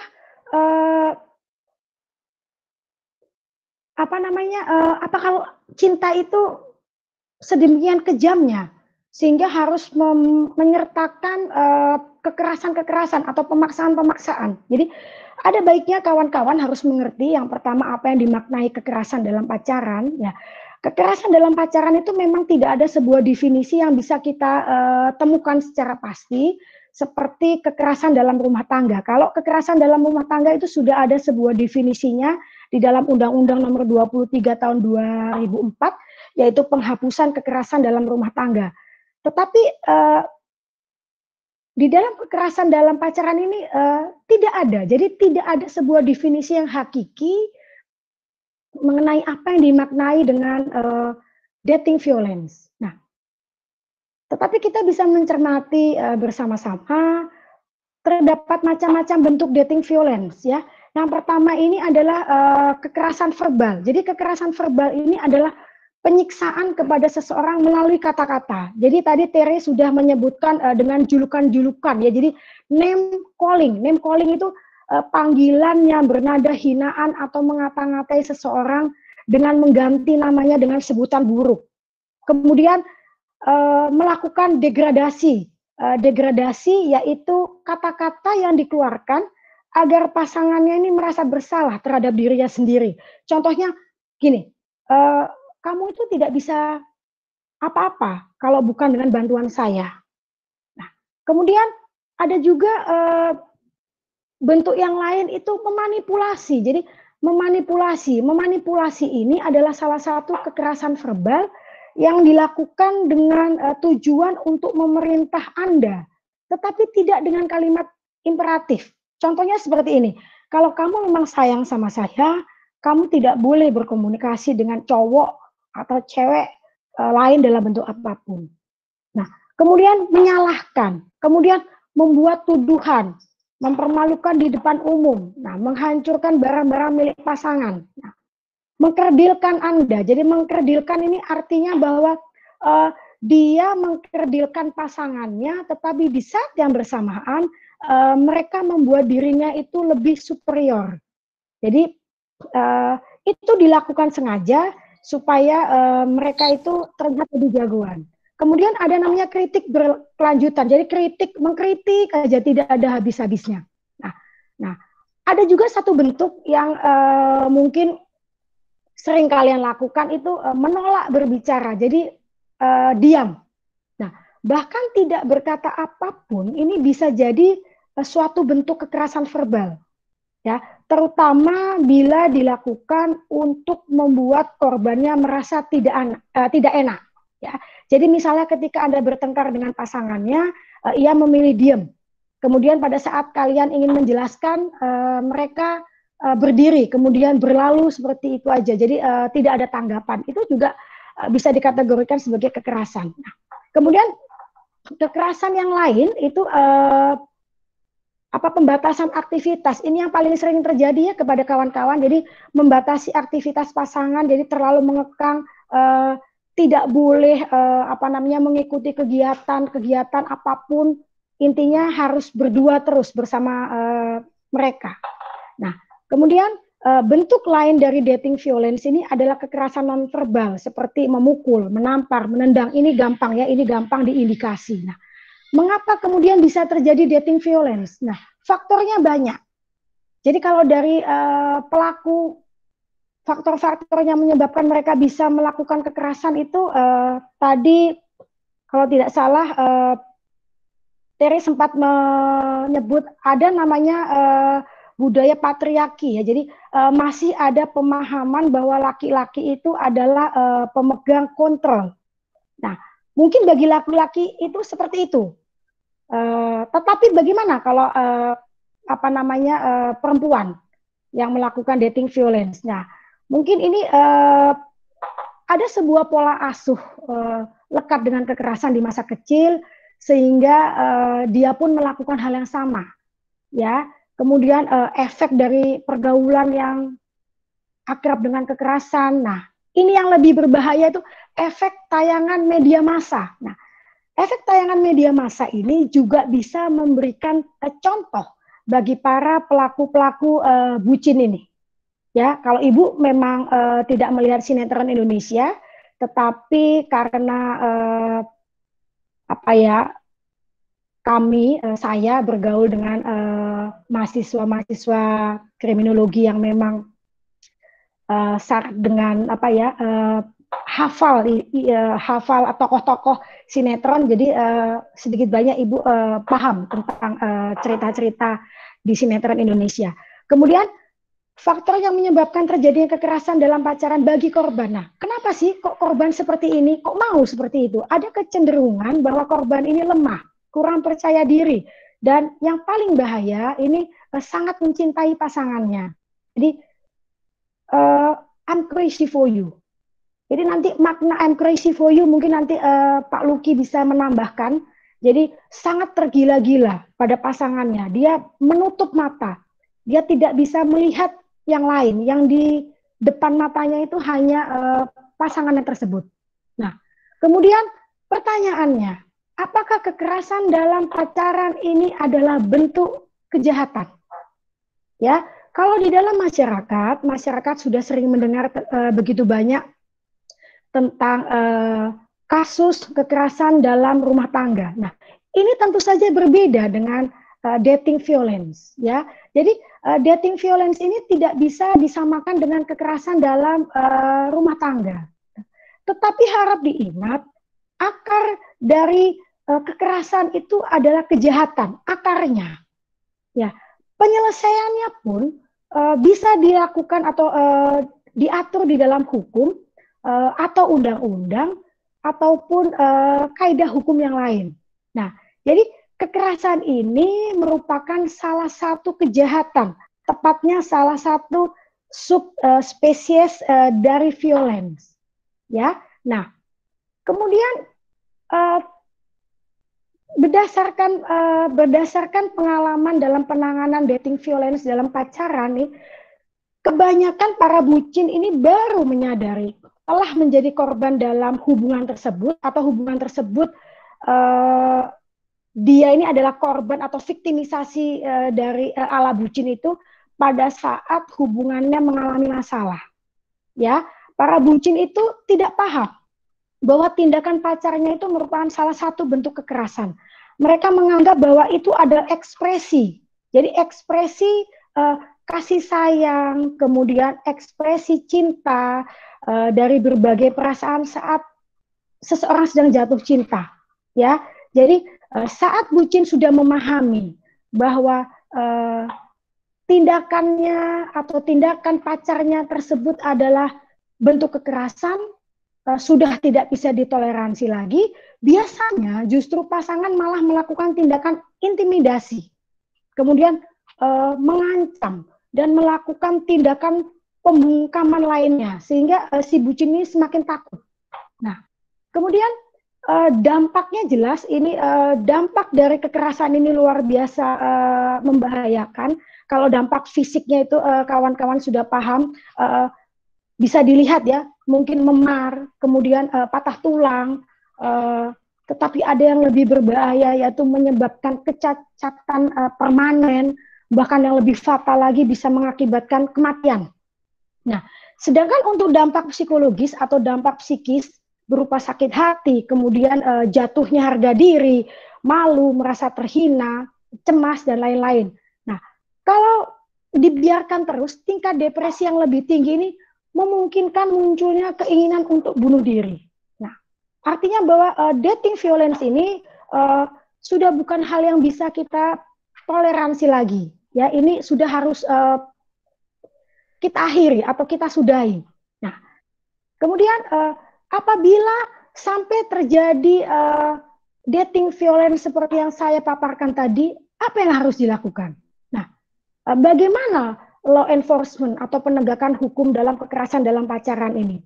Memang betul ada sebuah kesulitan hukum atau mengalami kehambatan dalam proses penanganan hukum ini. Ini terjadi karena aparat penegak hukum masih beranggapan atau menganggap bahwa peristiwa tersebut terjadi adanya karena suatu relasi, suatu hubungan yang baik antara korban dan pelaku. Jadi justru dilihat karena adanya relasi yang baik ini, maka dilakukan dengan sukarela, tidak ada sebuah bentuk pemaksaan. Ya, adanya relasi kuasa itu membuat pelaku menganggap bahwa bucin ini adalah miliknya, yang dapat diperlakukan sesuai dengan keinginannya. Jadi di dalamnya tuh bentuknya macam-macam, bisa berupa tipu daya, kemudian janji palsu, iming-iming, bahasa kalian mungkin PHP gitu ya, berbagai tindakan penguasaan pelaku terhadap korban. Nah, memaksa si bucin ini untuk tunduk dan patuh pada pelaku.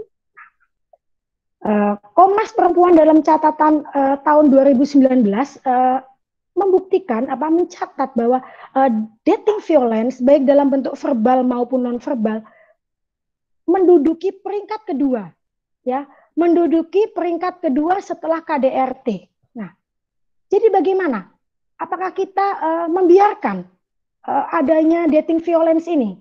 dalam hubungan relasi berpacaran. Nah, memang tidak ada lex spesialis yang mengatur, tetapi kita bisa melihat ada namanya lex generalis, yaitu KUHP, yang dapat memberikan kepastian hukum pada kasus-kasus kekerasan dalam pacaran. Ya, masih banyak kasus kekerasan dalam pacaran, betul memang, yang tidak bisa diproses secara hukum dengan alasan klasik karena tidak memenuhi pasal-pasal yang di dalam KUHP. Tetapi ada juga hakim-hakim yang telah melakukan terobosan hukum atau para polisi penegak hukum yang melakukan terobosan hukum dalam kasus dating violence, ya, dengan korban kebanyakan perempuan, ya. Tetapi pola pikir dan paradigma yang masih menganggap perempuan ini sebagai subordinat memang tidak dapat dipungkiri, masih banyak dimiliki oleh masyarakat kita, ya. Jadi kalau kawan-kawan, semoga tidak ada ya, tetapi kalau misalkan ada yang mendapat kekerasan dalam pacaran dalam bentuk fisik, itu gampang. Jadi ibaratnya satu kali pukulan aja lu udah bisa dipenjara, karena penganiayaan itu gampang dilihat. Jadi kita bisa menerapkan pasal-pasal penganiayaan biasa, kemudian penganiayaan ringan, dan bahkan penganiayaan berat, ya. Tetapi bagaimana dengan kekerasan psikis yang sulit untuk dibuktikan? Nah, korban bucin yang mengalami kekerasan psikis ini dapat dibuktikan melalui visum et psychiatrum, yaitu keterangan mengenai kondisi psikologi seseorang yang disertai kemungkinan sebab akibatnya. Visum ini dikeluarkan oleh pihak-pihak tertentu yang kompeten seperti psikolog atau institusi lembaga-lembaga berwenang lainnya. Nah, dalam praktiknya, jika seseorang mengalami kekerasan psikis terhadap orang lain, maka salah satu upaya hukum yang bisa dilakukan oleh korban itu adalah melakukan gugatan perbuatan melawan hukum, sebagaimana diatur di dalam pasal 1365 KUH Perdata. Ya, jadi tiap perbuatan yang melanggar hukum dan membawa kerugian kepada orang lain mewajibkan orang yang menimbulkan kerugian itu karena kesalahannya untuk mengganti kerugian tersebut. Nah, bagaimana cara kita bisa tahu ada perbuatan melawan hukum? Nah, kita harus memenuhi unsur dari PMH. Unsur-unsurnya itu harus ada perbuatan positif maupun negatif. Jadi terus kemudian perbuatan itu harus bisa kita buktikan melawan hukum. Kemudian adanya unsur kerugian. Kemudian adanya kesalahan, kemudian adanya hubungan sebab akibat antara perbuatan melawan hukum tadi dengan kerugian. Nah, jadi kawan-kawan tidak usah khawatir, tidak usah berkecil hati bahwa menganggap bahwa apabila ada saudara atau ada kawan atau bahkan semoga tidak kalian sendiri sebagai korban dari dating violence kemudian membiarkan begitu, tidak boleh, ya. Nah, kemudian lanjut, ini solusinya next, ya. Nah, ini solusi apabila menjadi korban bucin, ya. Ini beberapa solusi yang bisa ditawarkan. Yang pertama adalah kalian harus berani berbicara, speak up. Jadi berbicara itu artinya mengkomunikasikan apa yang kalian tidak suka kepada pasangan. Ya, jadi speak up ini mengajak pasangan kalian atau pasangan yang melakukan hal tersebut tadi untuk berubah. Tetapi harap diingat, ya, dalam relasi berpacaran bukan tanggung jawab kalian untuk merubah pacar kalian menjadi baik. Jadi, aduh, dia pemarah, saya harus bisa membuat dia menjadi lembut hatinya. Itu bukan tanggung jawab kalian. Ya, jadi kalian cukup berbicara. Kalau tidak, ya sudah. Kemudian yang kedua, open minded. Open minded ini kan artinya kalian harus para buciner ini harus bisa mau menerima sebuah ide-ide baru atau wawasan baru. Jadi tidak melulu hanya hal yang itu saja. Kemudian mengikut sertakan orang tua dan teman dekat, ya. Jadi orang tua dalam hal ini adalah orang terdekat kalian. Kalian harus tahu, harus laporan. Saya sudah punya pacar ke orang tua, minimal orang tua kalian tahu bahwa kalian mempunyai pacar. Tapi ibu tidak membahas tentang pacaran backstreet, ya. Jadi yang kita bahas ini adalah para beginner. Kemudian menambah wawasan. Dan kalau 1, 2, 3, 4 itu sudah tidak bisa lagi ditoleransi, artinya bahwa kalian harus berani melaporkan hal tersebut kepada pihak yang berwenang. Ya, nah, melaporkan kepada pihak yang berwenang ini tentunya harus disertai bukti-bukti yang kuat, ya. Nah, kemudian yang terakhir, kalian juga bisa melakukan laporan pengaduan masyarakat. Ini ada di Kementerian PPPA. Nanti ada nomor WA-nya, bisa Ibu sertakan, atau nomor teleponnya apabila kalian mengalami kekerasan dalam berpacaran, kalian, teman kalian, atau siapapun orang terdekat. Nah, dari pemaparan yang tadi sudah saya sampaikan, kira-kira apa sih, kesimpulan apa sih yang bisa kita dapat dari hal ini, ya? Bahwasannya cinta ini kan kalau mengambil mengambil tulisan dalam bukunya Erich Fromm, ya ini seorang psikolog sosial, kemudian seorang psikoanalis, berjudul The Art of Loving. Cinta itu mempunyai 4 dimensi. Yang pertama adalah unsur perhatian. Ya, cinta tidak bisa dilepaskan dari tindak usaha. Jadi care. Jika Anda mencintai pasangan hidup Anda harus menunjukkan dalam perhatian yang tulus kepadanya, perhatian terhadap kondisinya, perhatian terhadap perasaannya, kemudian perhatian terhadap keinginannya. Kemudian ada juga namanya unsur tanggung jawab. Cinta tidak dapat dilepaskan dari tindak merespon. Akan tetapi seringkali manusia keliru untuk memaknai tanggung jawab. Jadi tanggung jawab itu dimaknai sebagai beban atau tugas. Padahal pemaknaan tanggung jawab hal ini adalah sifat sukarela untuk menjadi untuk menjadi penting, untuk mencintai pasangan Anda itu Anda harus tanggung jawab untuk melindungi, kemudian menjaganya dan sebagainya. Kemudian ada namanya unsur penghargaan, ya. Cinta tidak lepas dari memandang seseorang sebagaimana adanya. Nah, bagaimana kalian bisa mengatasnamakan cinta namun selalu melecehkan, selalu menghina, selalu mengejek orang yang Anda cintai, ya, tidak mempunyai rasa hormat sama sekali, itu artinya tidak cinta. Nah, kemudian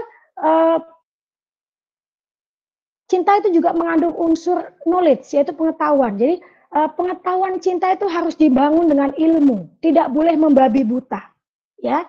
Jadi mengetahui koridor dan batasan dan pedoman mencintai, mengetahui sesuatu yang dicintai, mengenali orang yang dicintai, bahwa dirinya memang layak dicintai.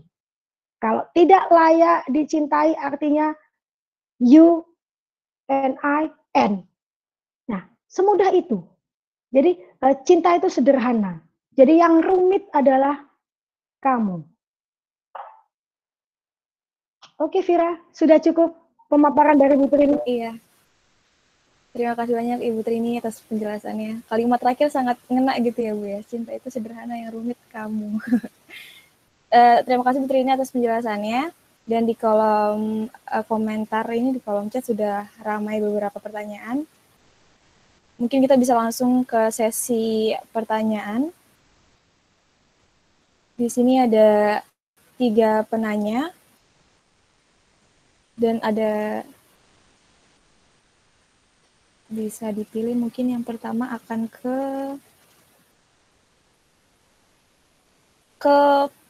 Kak Pramadita Solihah. Ini mungkin Kak Pramadita bisa on cam untuk menyampaikan pertanyaannya langsung. Kak Pramadita masih di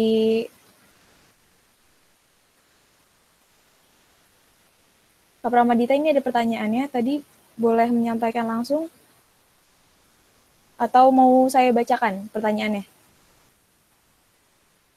Oh, persiapan. Oke. Ke yang lain berarti kita ke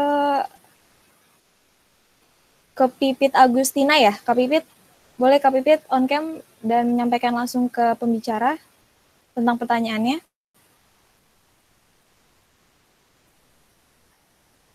Assalamualaikum. Udah belum? Sudah, Kak. Ya. Assalamualaikum Ibu dan Kak. Sebenarnya kan aku mau nanya kayak gini. Jadi kebanyakan kan teman-teman sebaya kita gitu kan ya Bu, banyak di sini kasus-kasus bucin dan segala macam. Tapi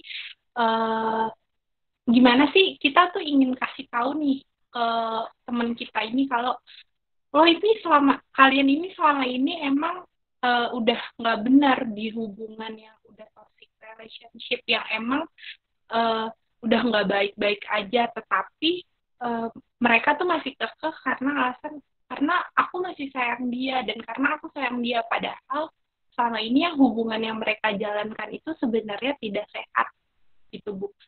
Orang lain yang melihat, tetapi mereka yang merasakan pun enggak kok ini benar karena dia sayang sama aku, karena aku pun udah sayang dia. Jadi bagaimana kita ingin kasih tahu ke mereka ini dan atau orang lain ini untuk kalau selama ini tuh hubungan kalian itu udah bucinnya tuh udah berlebih. Sekian Bu, terima kasih.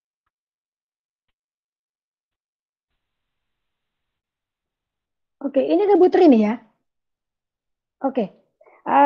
Untuk menjawab pertanyaan Pipit, terima kasih sebelumnya pertanyaan Pipit. Nah, Ibu akan nanya balik nih dulu, Pit. Nah, apakah yang dimaksud tidak baik-baik saja itu sudah mengganggu aktivitas sehari-hari?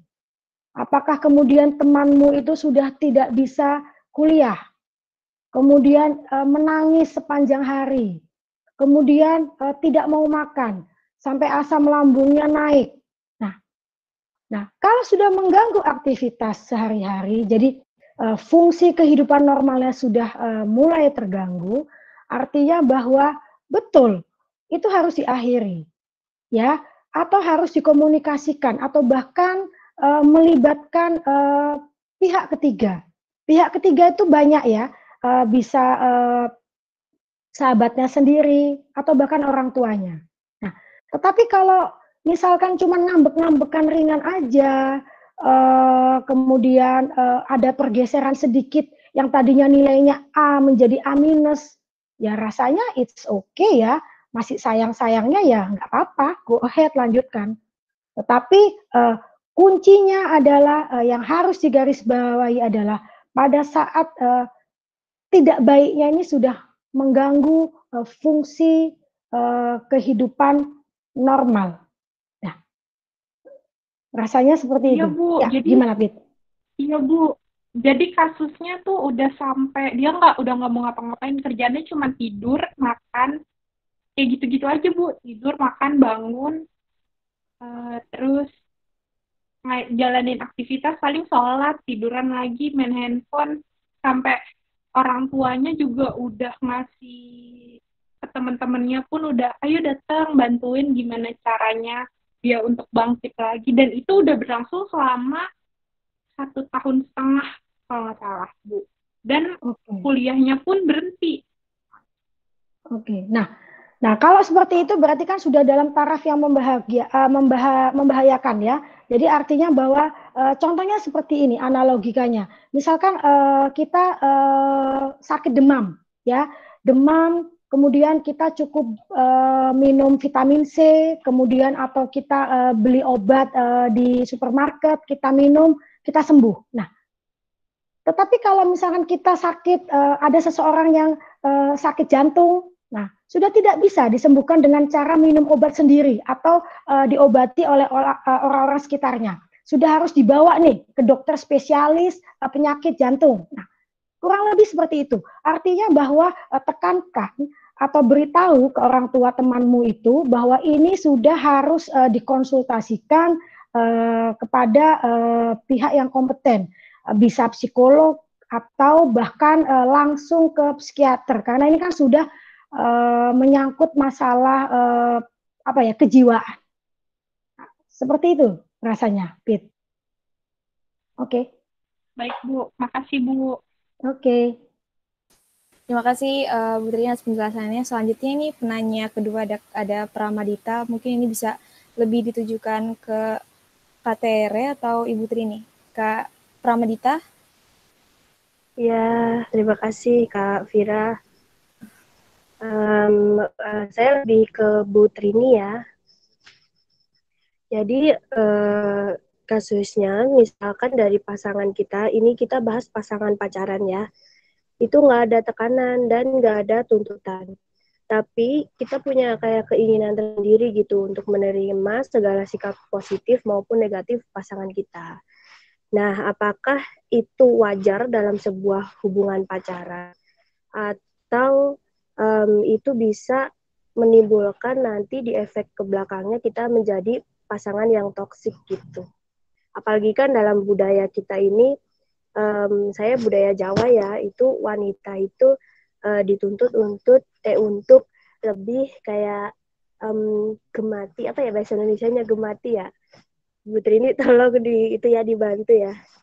Nerimo ya, menerima ya. Oh iya, mau menerima dan melakukan apa ya, kayak mengabdi gitu kali ya Bu Trini, kayak gitu. Iya, apakah itu baik dalam hubungan pacaran dan ataukah bisa menggiring pada pacaran yang toksik gitu. Terima kasih. Oke, terima kasih atas pertanyaannya. Ini coba ya Ibu coba menjawab ya. Nah, jadi ada dua hal yang bisa kita temui di dalam masyarakat sekitar kita tentang sebuah hubungan yang dimulai dari pacaran. Di dalamnya itu tadi kalau Ibu mendengar itu tidak ada kekerasan ya. Jadi menerima, kemudian jadi menerima secara utuh. Jadi sisi negatifnya diterima, kemudian sisi positifnya pun diterima. Tetapi harap diingat ya, dating violence yang dilakukan pada saat pacaran, kekerasan dalam pacaran ini adalah sebuah bibit ya. Bibit relatif ya, besar atau kecilnya ini relatif. Tetapi bibit ini akan terbawa pada saat mereka sudah menikah. Nah, beberapa kasus ditemui bahwa kekerasan dalam rumah tangga ini adalah sebuah kelanjutan dari kekerasan dalam pacaran pada saat mereka saat itu belum resmi sebagai suami istri. Nah, jadi harap hati-hati. Bukan saja memakai logika, kemudian bukan saja memakai nurani, tetapi harus memakai pertimbangan yang matang. Ya, Ibu tidak tahu pertimbangan yang matang itu seperti apa, tetapi pada saat Ibu kecil, Ibu diajarkan oleh orang tua Ibu, kalau galau, minta jawaban langsung yang ke atas. Nah, mungkin salah satu seperti itu. Nah, tetapi ada juga pada saat pacaran, yang perempuan ini ngalah terus, ya. Tetapi setelah menikah, terbalik posisinya. Nanti mungkin Pak Pri dengan Pak Luki bisa menambahkan ya, ada namanya golongan suami-suami takut istri. Nah, itu banyak di masyarakat. Jadi istri kemudian menjadi dominan. Suaminya Pak Luki yang takut. Oh iya Pak, maaf, siapa Pak Luki, berarti nanti mohon dikuatkan Pak Luki pernyataan saya atau dibenarkan atau direvisi kalau salah ya. Jadi artinya terhadap apa yang belum terjadi di masa depan, tetapi kita punya parameter. Parameternya itu apa? Nah, parameter itu karena ini adalah bukan ilmu pasti, ini bukan sains yang bisa kita ukur. Nah, ukurannya ini relatif antara satu orang dengan orang lain. Jadi Ibu contohkan misalkan di dalam budaya Jawa, kalau misalkan kita dipanggil ya sebuah nama, pastikan kita menjawabnya dalam kan gitu. Nah, begitu kita dipanggil misalkan oleh kita memanggil pasangan kita, kemudian dia menjawabnya dengan nada tinggi, apa? Mungkin kaget. Nah, jadi parameternya itu berbeda-beda antara subjek satu dan lainnya. Ya. Mungkin gitu aja. Mungkin saya kembalikan ke moderator. Ya, terima kasih Bu Trini. Sudah jelas, Kak Pramila? Terima kasih. Iya, terima kasih. Oke. Ya, sama-sama. Selanjutnya pertanyaan dari Kak Era. Kak Era masih bergabung untuk menyampaikan pertanyaannya? Iya, masih Fir. Ya, boleh Kak. Assalamualaikum warahmatullahi wabarakatuh. Saya mau tanya ke Bu Trini. Bu, gimana sih kalau misalkan kita menjalin sebuah hubungan, tapi tuh lebih diatur ke arah, lebih diatur sama orang tua, kayak nggak boleh pacaran si A karena percaya suatu adat. Misalkan kayak orang Jawa tuh lebih baik sama orang Jawa gitu, Bu. Nah, itu masuk ke toxic relationship nggak sih, Bu? Itu aja, Bu. Terima kasih. Oke, nah jadi kedengeran nggak, Fir? Kedengeran? Iya, kedengeran. Oke, Ibu mencoba menjawab ya. Jadi ada beberapa keadaan, itu namanya bucin syariah. Nah, itu apa ya bucin syariah? Jadi bucin syariah itu mungkin bisa kita gambarkan bahwa orang tua ini tidak mau anaknya menjalin hubungan terhadap A, B, C, D, tetapi justru dipilihkan, ya, dipilihkan dan dia nurut. Nah, artinya bahwa kalau kondisi itu terjadi kepada seorang anak, dalam hal ini bisa laki, kemudian bisa perempuan. Nah, kembali lagi ke pribadi pelaku itu sendiri. Artinya bahwa orang tua dalam sebuah kapasitas, saya tidak menyamakan apa ya, orang tua, semua orang tua sama ya, tetapi saya meyakini bahwa orang tua itu tujuannya adalah ingin melihat anak bahagia. Saya meyakini sampai hari ini, ya, orang tua belum tentu lebih pintar dari anak. Ya, tetapi orang tua sudah pasti mempunyai pengalaman lebih dulu dibandingkan dengan anak-anak mereka. Nah, artinya bahwa kalau di suatu titik, di suatu pilihan orang tuanya, contohnya misalkan kalian umur 21 tahun kemudian dijodohkan dengan Syekh Puji, ya, yang kaya raya, kemudian umurnya berapa tuh Pak Pri Syekh Puji itu ya, 50-an lebih ya. Nah, itu nggak benar juga. Ya, jadi bahwa pilihan orang tua yang bagaimana yang kemudian bisa menyebabkan si anak ini menjadi dalam keadaan tidak berdaya. Itu kita lihat-lihat dulu. Ya. Mungkin seperti itu, nanti bisa ditambahkan sama Tere. Iya, mungkin Kak Tere tadi sudah geleng-geleng mendengar pertanyaannya ya Kak, mengenai budaya dengan toxic relationship tuh Kak. Gimana Kak Tere?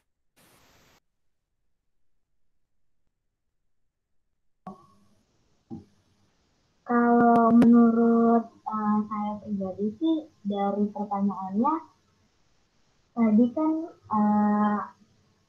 dijodohkan gitu ya, dijodohkan bisa aja harus sama sukunya kayak gitu-gitu. Tapi kalau aku pribadi itu nggak masuk ke toxic relationship. Kenapa? Karena kalau toxic itu dia yang udah bener-bener hubungannya tuh udah gak sehat gitu ya. Kalau masih ke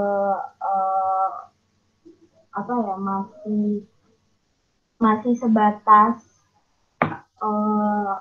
pilihan orang tua, ya mungkin itu pilihan orang tua adalah pilihan yang terbaik kayak gitu sih. Gitu aja sih tambahannya.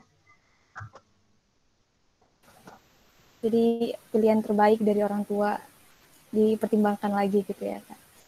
Ya, terima kasih Bu Trini dan Kak Tere atas jawabannya. Selanjutnya ini yang pertanyaan keempat dari Kak Cici. Masih bergabung Kak Cici untuk menyampaikan langsung pertanyaannya. Ini yang laki nggak ada, Vira, yang bertanya. Iya, Ibu, ini belum ada Bu yang bertanya. Yang laki-laki. Iya. Kak Cici masih bergabung? Kak Cici Wulandari ini Sudah tidak ada kayaknya ya. Coba dicari.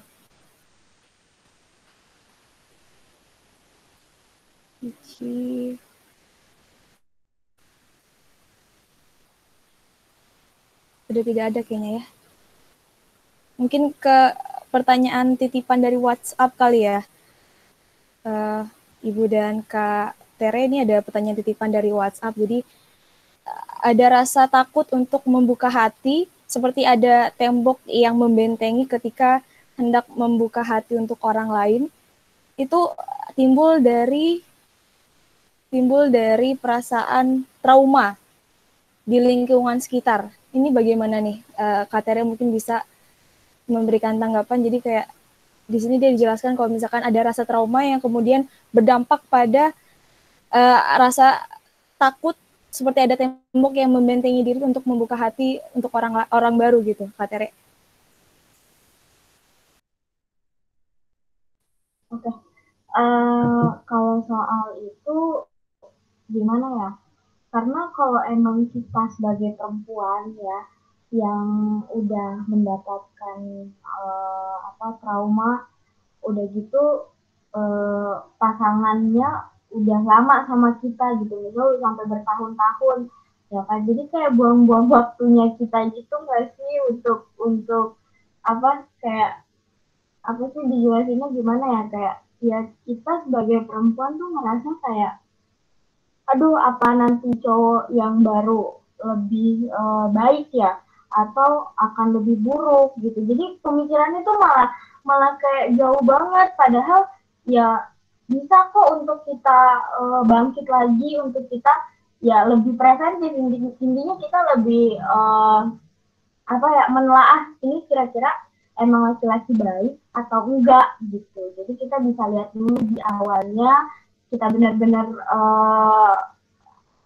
kita benar-benar telah nih laki-laki ini tuh enggak sama kita, laki-laki ini tuh bucin enggak sama kita, laki-laki ini toksik enggak sama kita, kayak gitu sih. Jadi ya enggak ada salahnya kalau misalnya mau dimulai, tapi emang butuh waktu pasti, enggak mungkin langsung gitu. Namanya trauma itu emang sulit banget. Mungkin Bu Trini akan menambahkan soal teorinya atau apapun itu, silahkan. Ya, terima kasih Tere, Vira. Nah, Ibu ingat sekali ya kalau di semester 1 Ibu bertemu dengan kawan-kawan di mata kuliah ilmu hukum. Ibu Trini selalu menekankan bahwa wanita itu harus sanggup menggunakan high heel, ya. Jadi harus sanggup berdiri kokoh di atas sepatu hak 7 cm. Seperti saat Ibu mengajar. Artinya itu menunjukkan rasa percaya diri, ya, kokoh, kemudian elegan. Nah, mengapa seperti itu? Perempuan itu, kalian-kalian yang cewek-cewek ini, pada saat ditembak harus ada sebuah pernyataan, harus sebuah ajakan, pacaran yuk. Jadi jangan mau dipepet, diantar jemput, tapi tidak ada pernyataan apapun. Nah, kemudian sebaliknya pada saat menyudahi sebuah hubungan juga harus ada kata putus. Jadi finish is finish, over is over. Nah, artinya bahwa with or without you, ada kamu atau tidak ada kamu, hidup akan jalan terus. Nah, artinya bahwa sembuhkan lukamu dengan cara membuka lembaran baru. Jadi kalau yang laki-laki tadi itu halaman 1, kalian langsung buka halaman 5, halaman baru.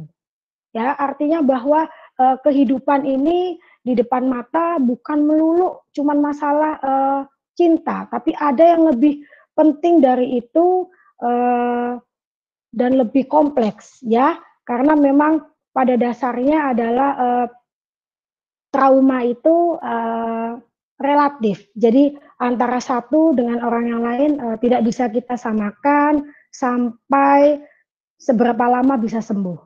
Nah, oke, mungkin itu tipsnya ya, with or without you, life must go on. Thank you. Iya, terima kasih Bu Trini. Lagi-lagi kalau ngelihat Bu Trini menjelaskan tadi kelas maupun di webinar ini selalu fresh gitu ya Bu Trini ya, tampilannya terkenal dengan Pokoknya kalau ngeliat Bu Trini langsung seger gitu pandangan. Langsung saya rangkum tadi penjelasan pembahasan dari Kak Tere dan juga Bu Trini mengenai pembahasan kita malam hari ini, di mana Kak Tere menjelaskan bahwa kekerasan dalam pacaran akan menimbulkan toxic relationship, dan adanya peran laki-laki untuk mengontrol perempuan, di mana perempuan harus mampu melakukan tindakan preventif terhadap semua peluang kekerasan, baik itu fisik maupun seksual, dan kemudian akar permasalahan dari fenomena bucin ini yaitu adanya patriarki, yaitu dominasi dari laki-laki. Kemudian juga Bu Trini menjelaskan mengenai prinsip bucin, yaitu asal kau bahagia, simpelnya seperti itu ya Bu. Dan juga ada pelaku bucin tidak menyadari sedang berada pada siklus yang tidak sehat, di mana kemudian muncul dating violence atau kekerasan dalam pacaran, yang akan berakibat fatal apabila kita tidak bisa mengidentifikasikan sejak awal. Kemudian timbul solusi dari permasalahan yang kita bahas, di mana kita harus mampu mengajak diri sendiri dan kemudian juga mengajak pasangan untuk berubah, dan yang terakhir adalah kita harus bisa open-minded dan berpikir luas. Untuk tambahan selanjutnya, boleh ditambahkan closing statement dari Kak Tere dan juga Ibu Trini. Boleh mungkin dari Ibu Trini? Mungkin Ibu Trini dulu, silahkan. Oke, terima kasih kawan-kawan atas waktunya yang sekitar 120 menit sudah bergabung bersama kami di acara Ngocol. Nah, ada sedikit closing statement dari Ibu yang mungkin bisa menggugah atau membuat kalian bersemangat ya. Level tertinggi dari cinta adalah mengikhlaskan. Ya, artinya bukan pengorbanan. Jadi level tertinggi dari cinta itu adalah mengikhlaskan. Nah, terima kasih. Oke, ya terima kasih juga untuk semuanya yang udah nonton di Ngocol ini ya.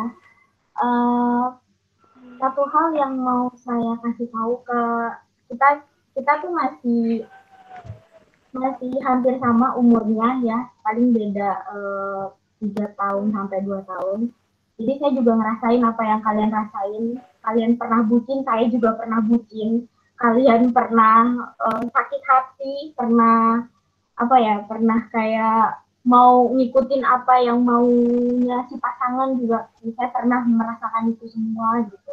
Karena kita ada di era dimana ya handphone ini tuh jadi alat komunikasi yang benar-benar kita handphone aja untuk chatan sama pacar kita kayak gitu kan. Intinya kalian pacaran boleh, kalian cari pasangan yang benar-benar, intinya ya kalian harus cari pasangan yang benar-benar bisa sayang sama kalian, benar apa kata Bu Trini ya, kalian harus bisa ikhlas.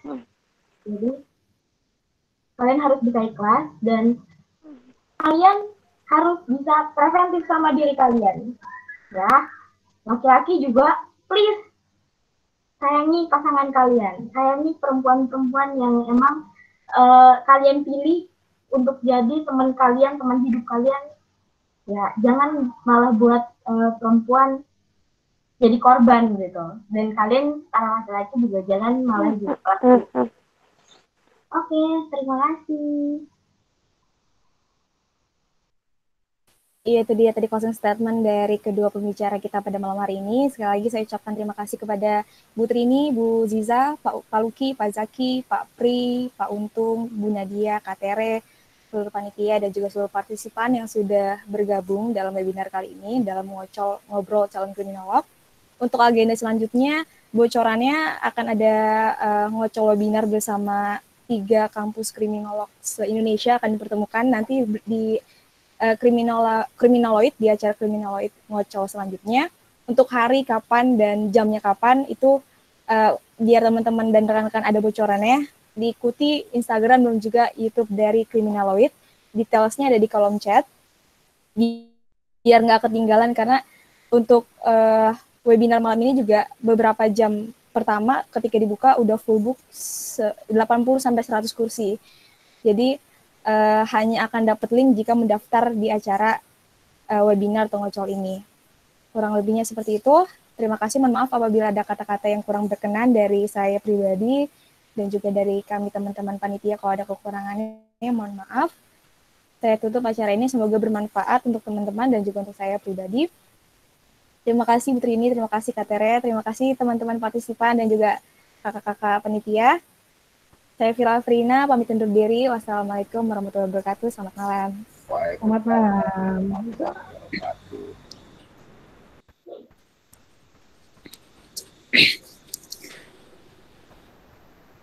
Makasih banyak ya semuanya teman-teman udah join. Makasih Kak Tere.